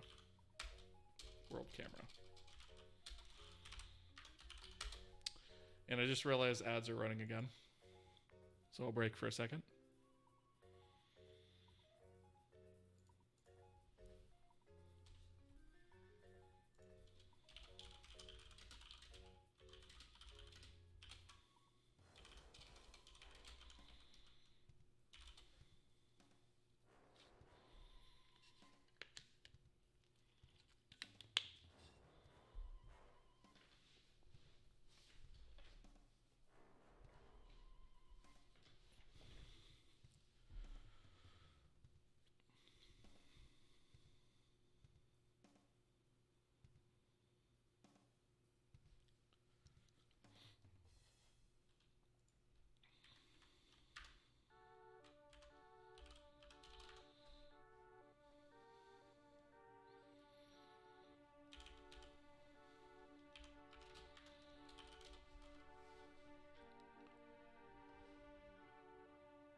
Okay, and we're back. So, Simone, you're asking, welcome by the way, first time chat. Is this a shader? No, we're not working in shaders at the moment. This data does get fed to shaders, but yeah, what we're working on here is not a shader directly. This is all engine and application code. So basically what we're doing at this point is we are implementing an editor gizmo, and we're working on the bit where you hover over it in the screen, and it'll highlight a particular axis based on where you're hovering, right? And then we're going to use that data to actually manipulate the gizmo itself. So that is what we're working on currently. So we have the camera's origin, and then we have to do a projection matrix again. So projection matrix equals a map for perspective, degrees to radians, 45.0 f. Aspect ratio is going to be f32 cold cast of state width divided by state height. This is going to be, near clip is going to be 0.1 f, and far clip is going to be, I think we're using 4,000 at the moment, right? So to do, get this from a viewport. This is something that keeps popping up over and over again, that we need some sort of viewport system, right? Because eventually we're going to be rendering multiple cameras at one time, especially for an editor. So I think viewports are quickly becoming something that we're probably going to have to implement sometime soon, so that we don't have to do this all over the place. But anyway, we're going to say ray R, and we're going to say ray from screen. And this is going to be a vec to create. We are going to pass that a cold cast of f32x and f32y. Right? The viewport size is going to be a vec2 create, and that's going to be f32 state width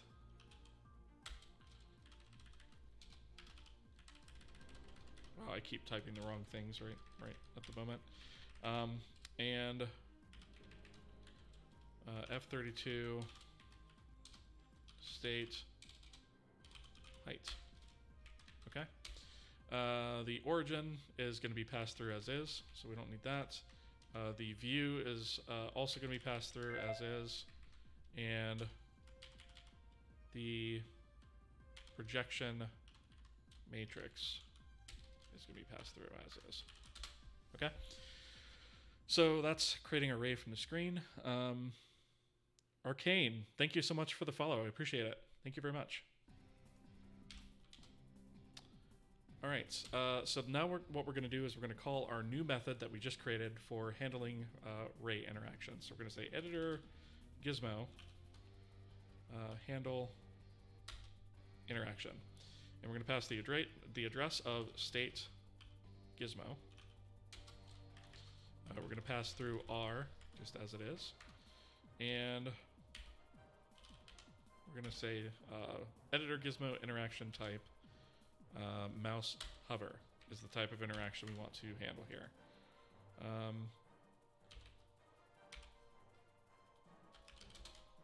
And that should get us our hover. Now, obviously, we haven't hooked up any events, so we need to register for those events, which is pretty straightforward.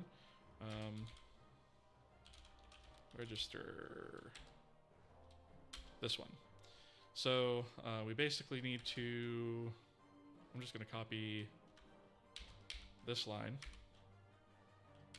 and I'm going to say event code mouse moved, and we are going to say game on mouse move. Right, so we have this here. We also need to add that to our unregister. Change this to unregister. That'll handle our hot reloading for us. And I think we've done everything we need to do.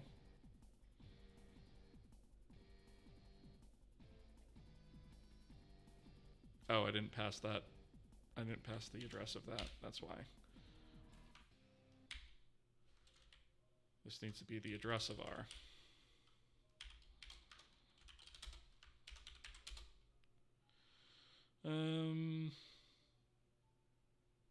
295.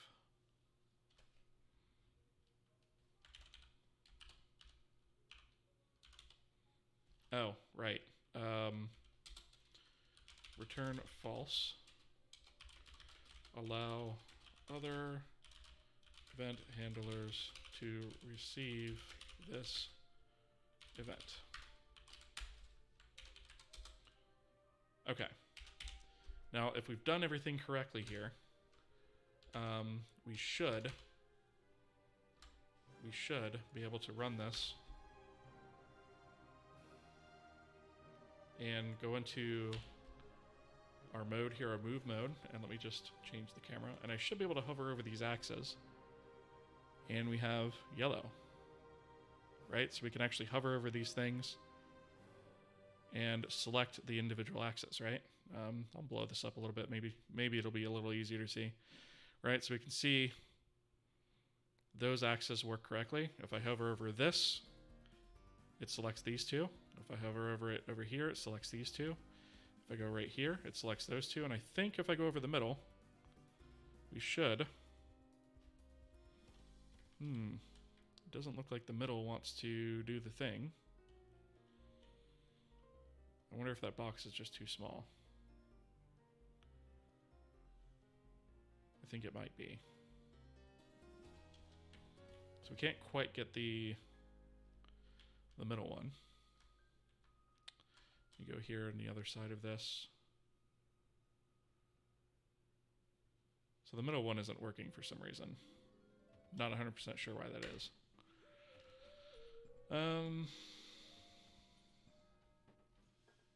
Okay, so let's go to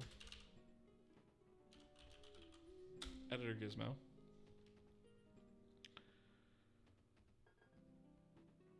And check on some of our loops here. So mode extents I sub 6. That should work.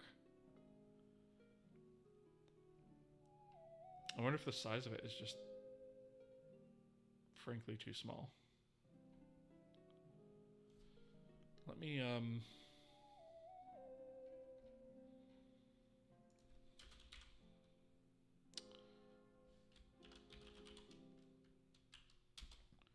try increasing the size of that a little bit.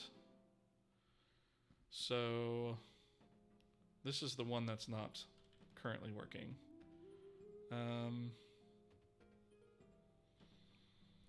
Our other boxes stop at 0.2. No, they stop at 0.1.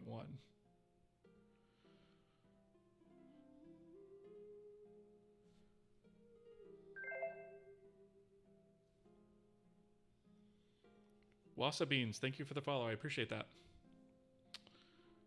So I'm wondering if maybe this is just... Well, no, our bounds for these guys are 0.5, so it should line up. Maybe it's just too dang small. I suppose I could make that a little bit bigger since it is technically...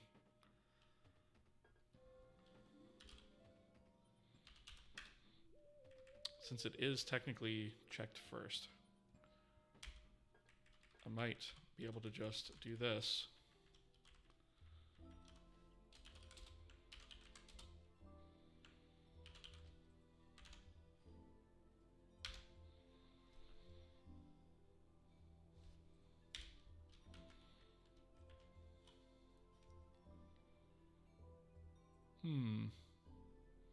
It's like it's not even checking that one.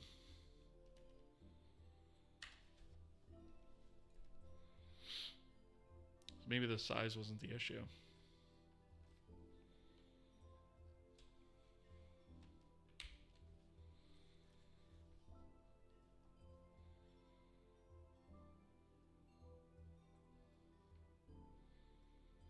So we are...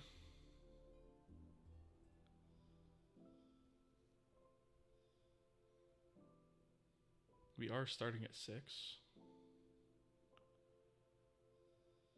And we are checking... You know what? I'm going to debug this because... Let's see, 377.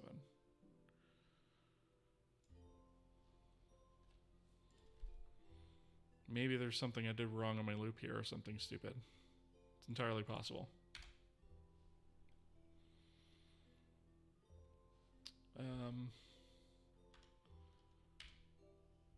Oh, you know what? That's going to be impossible to debug. Let me do this. If I equals 6, info 6 hit.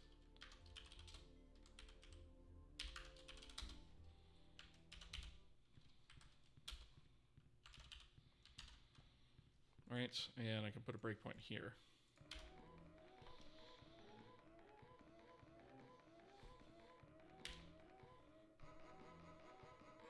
It is hitting it.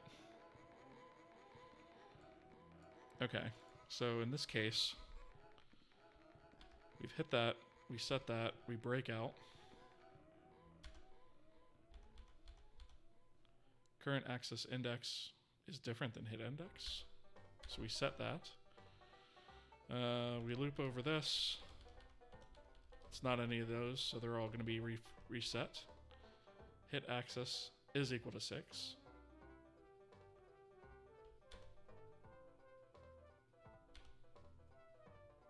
We set everything to yellow.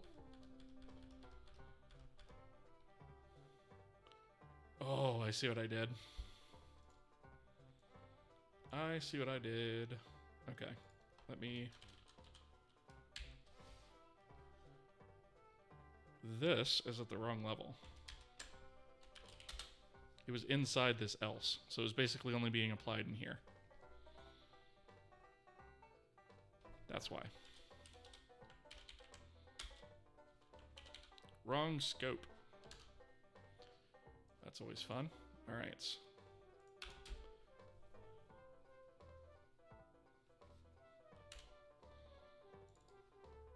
Blow this up so you guys can see it, hopefully. Oh, did I hit a breakpoint? I did. All right. So now if we hover in here, now we get it. See, it turns the whole thing. And so basically what this will mean is like when everything's highlighted, you're going on all 3 axes, as opposed to just these two, or just these two, or the individual ones, right? So that is that. So we have our hover logic working correctly. Let's see. I guess the next portion of this will be to start implementing our drag code, right? So I guess the first thing that we need to do is go back to, I don't know how much we're going to be able to accomplish here in 10 minutes, but we'll see. Let's see, let's go on event, on key, on game button up. You know what? I am going to use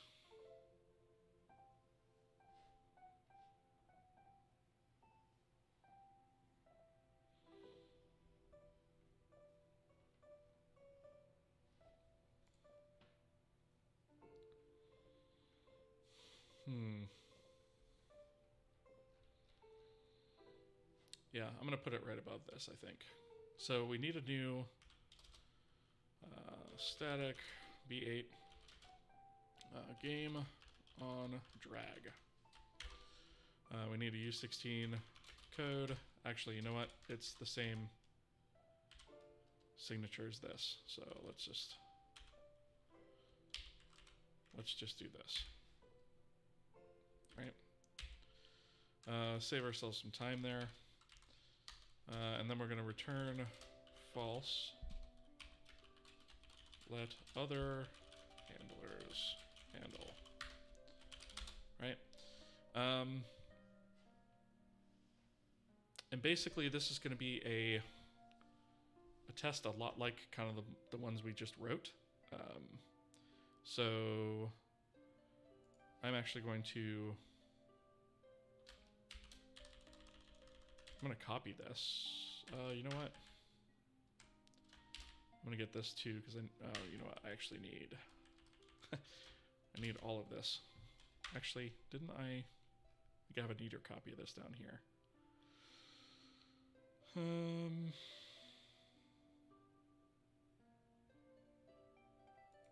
Yeah, I can use this. I need all that stuff. Okay, so in this case,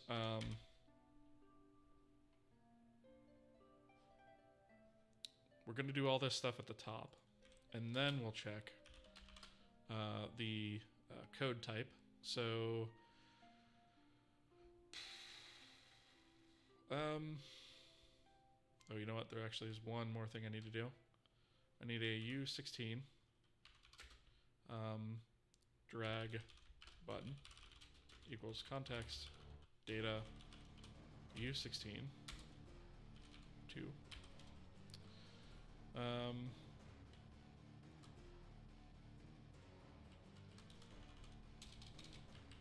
actually going to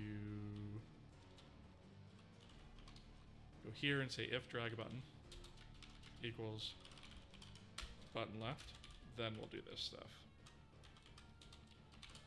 Right, so we only care about left button drags. Okay. All right, so we've gotten our matrices that we need. We've casted our array, or created our array rather. And so the first thing we're going to do is say if the code that was passed is event code mouse drag begin. Then this is a drag start. Change the interaction mode to dragging, basically. So what that means is we will say editor Gizmo interaction begin. That's going to be the address of state Gizmo. We're going to pass the address of R, and we're going to say the interaction type is mouse drag. Ictio, thank you so much for the follow. I appreciate it. Right, so if we have a a drag begin, we're going to start. We're going to set our Gizmo interaction begin there. Else if code equals event code mouse dragged, then we're going to say editor Gizmo interaction, handle interaction rather. So that's going to be state Gizmo. Again, the address of our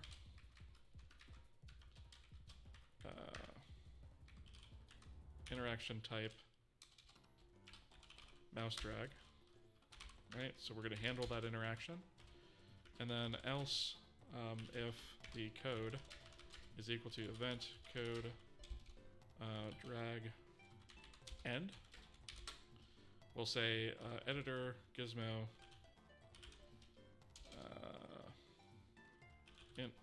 editor Gizmo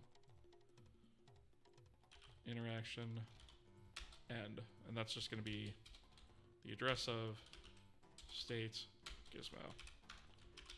All right, so that's our three interactions hooked up, right? Depending on the input event that we actually receive, and that should be most of everything we need to do from here, with the exception of we need to actually tie those event codes or register those event codes, right? So register. I'm going to just duplicate this guy and we'll say drag begin, and this is going to be game on drag. Whoops, I do not need all that. On drag, just that. Okay. So we've got that. And we'll do end, and I think this was dragged, right? So we have these three, registered and then unregistered down here.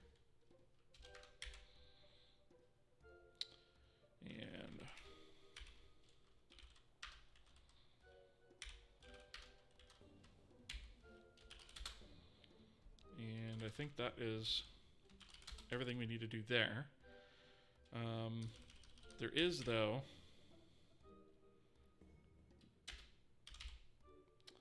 if I recall correctly, I don't think we actually did begin and end implementations here. So let's go to those definitions. And we're just about out of time here, but I'm going to sort of really quickly see if I can get this working. Okay, so begin.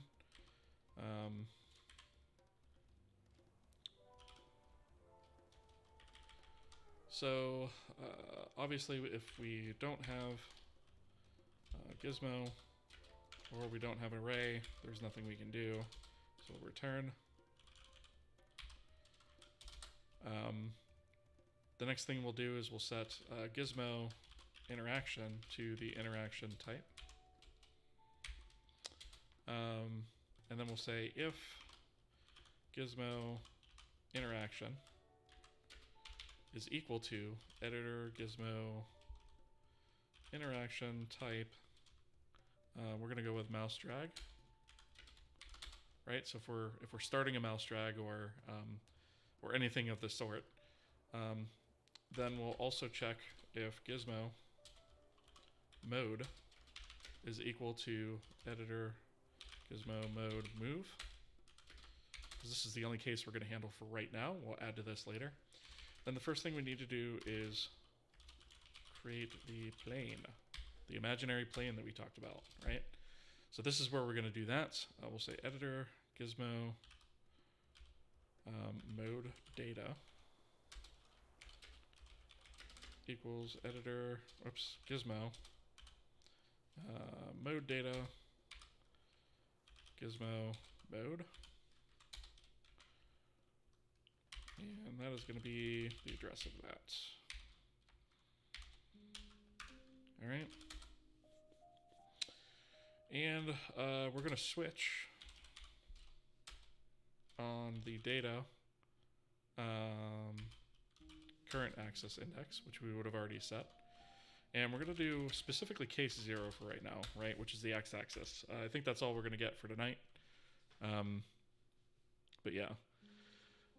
First time chat, FLDT456. Are you building an entire engine? Yes, I am. What libraries are you using? So the only libraries that I'm actually using at all with this are 2 in my engine source itself,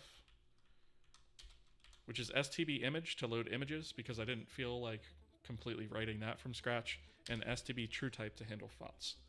And that's just loading font files. We handle bitmap fonts on our own as well. So everything else is completely written from scratch here, unless you count Vulkan. But yeah, everything else is completely from scratch. So we're going to handle the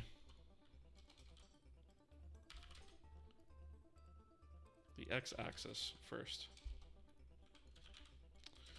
And in here, you know, let me just, I don't always wrap these like this, but we're gonna have enough code in here. I think it's warranted. So we want vec3, and we're gonna call this origin, and this is gonna be the transform position get, and that's gonna take the address of gizmo.xform, right? So we're going to get the gizmo's origin. We're going to say get data interaction plane is equal to plane 3D create. So our first vector for that is going to be the origin of the gizmo, right? So we're going to create the plane starting or based on that, right? And since this is the imaginary plane behind the x-axis, it needs to face, oops, vec3. It needs to face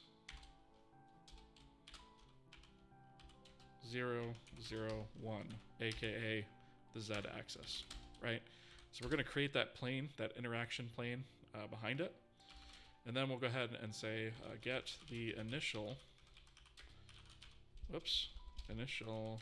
intersection point of the ray on the plane, right? And so all we have to do here is we have to store off a vec3 intersection, and I'm just going to 0 that out.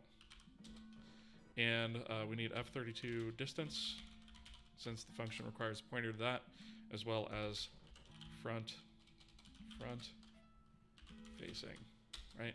And now we can say, we'll make a call to raycast plane 3D. We're going to pass through the ray as it's given to us, so we'll just say R. The plane 3D, we're going to pass the address of data.intersection plane. The out point is going to be the address of intersection. Then we need the address of distance and the address of front facing, right? And we're going to do a negative check on this, right?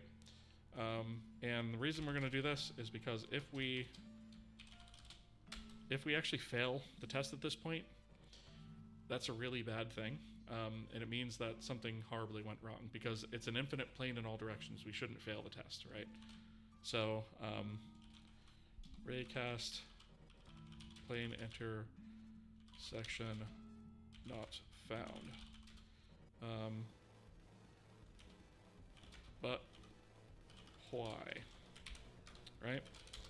And we'll throw that error, and I guess we can just return at that point, honestly. Otherwise, we'll say data interaction start position is equal to intersection,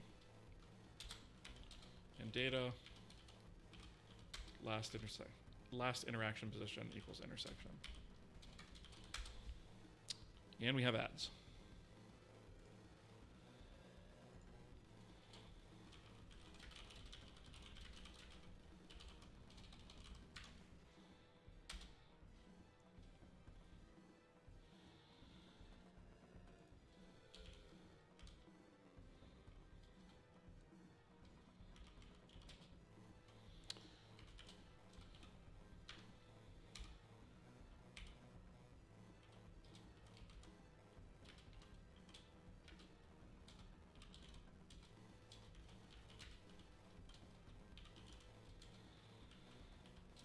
And I'm just stubbing out a couple of other things here, and I'll go over them here in a second once we're back. We've got about 28 seconds left on ads.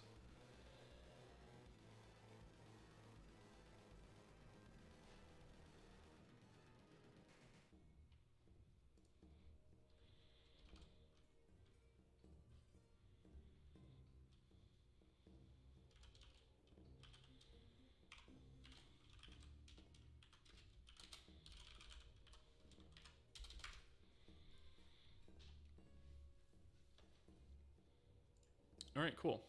So just to tie this up, so I didn't realize that the ads kicked off right away, but basically what we've done here is we do a raycast test against the plane that we created. If we fail that for some reason, which we shouldn't, we throw an error, and if we ever run into that, we will definitely debug it. And then we set our interaction start position to intersection, as well as our last intersection position to intersection, right? And then we'll handle cases 1 and 2, which are the Y and Z axes, in another, probably in the next stream, right? Because we're basically out of time here. I'm just hoping to actually get this to work, right? So for interaction end, it's basically really simple. So we could just set Gizmo interaction equals editor Gizmo interaction type none. And for right now, that's all that does. Handle ray interaction actually needs a little bit of code added to it, nothing crazy. So we are going to go here and say if Gizmo, actually, we don't want to check that. Not here. We need in here. If interaction type equals editor Gizmo interaction type mouse drag, right? And then we'll turn this bottom one into an else if, right? So this is the hover state, and then this is the drag state. And then once again, we'll have checked in here to say if data current axis index equals 0. So the x-axis again. Then we'll go ahead and again do another raycast. So actually what we can do is we can copy this, come down here, because we're going to basically be doing the same thing here, right? And I think all of this is going to be the same. The only thing that's not going to change is the start position. So we're going to update the last interaction position, right? And then before we do that, we just need to add a couple small things here. So we're going to say vec3 diff, and this is going to be the result of a vector3 subtraction. The first is going to be the intersection, and the second one is going to be, as you may have guessed, the data last interaction position. So we're going to get the difference of that, and then say transform, translate the address of Gizmo X form, and diff. You know what? We don't want to use diff directly, actually, because we only want to move along the x-axis in this case, right? So actually, all we want to do is say vec3, and then we'll say diff.x and zero the other two axes out, right? That way we only move on the x-axis. And I think that's it. Unless I coded something wrong. So let's very quickly test this.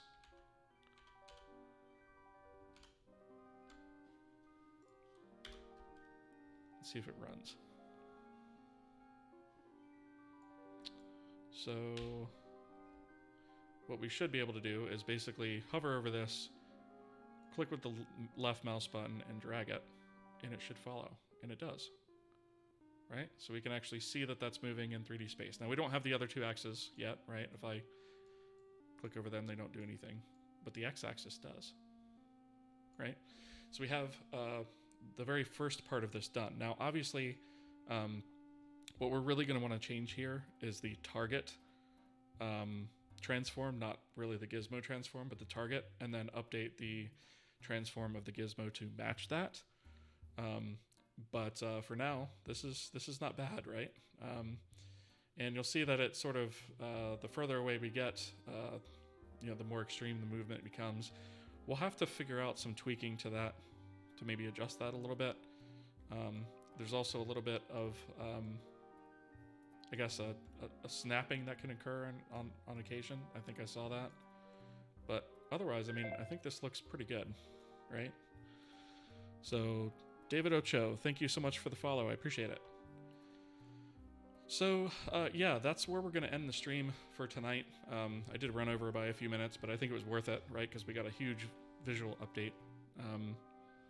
And actually a functionality update, right? We got one of our axes working. So on the next stream, we are going to go ahead and implement the other axes and probably make it a little bit cleaner, maybe reuse some of the code instead of having so much copy pasta all over the place. And then we'll do the scale and probably the rotate after that. And then we'll go ahead and start hooking that up to actual objects in the scene. So like when we load a scene like this, we can actually select an object and be able to manipulate that gizmo thusly. So yeah, I think that is going to do it for tonight. Thank you guys so much for being here and following along with the series. For those of you who are new to the stream, I do upload these videos to my YouTube channel. So that's youtube.com/TravisRoman. I would also like to mention very quickly that we do actually have a website for this entire project, which is kohiengine.com. And so we initially started this series on YouTube, and now we live stream it on Twitch. So links to all that stuff is there. You can find links to the GitHub, our Discord server, which has got about 600 people on it, I think, at the moment, as well as links to my Patreon and things like that. So yeah, that's about it. Thank you guys so much for being here and following along. I appreciate the support. And I will see you guys on the next stream. Let me see really quickly who we are going to raid. I am going to raid a channel called Ferret Software. Some of you may be familiar with this, some of you maybe not. That is a channel for a ferret rescue that is run by a fellow game developer. And all of the proceeds from the ad revenue and all that stuff goes to taking care of the ferrets that you see on screen. I think he's got about 13 of them now. And he's running the rescue out of his house. And he's got a really good environment for them to give them a good life. And these ferrets were used for like medical testing and stuff. And typically they're put down or just kind of discarded after after they're sort of done with them after the first year. And so Thor takes them in, and he takes care of them, he and Shay, and they have a really good thing going there. So I'm going to raid that channel because I think it's a really good cause, and I want to support that as much as I can. So with that said, thank you guys again for being here, and I will see you guys in the next stream.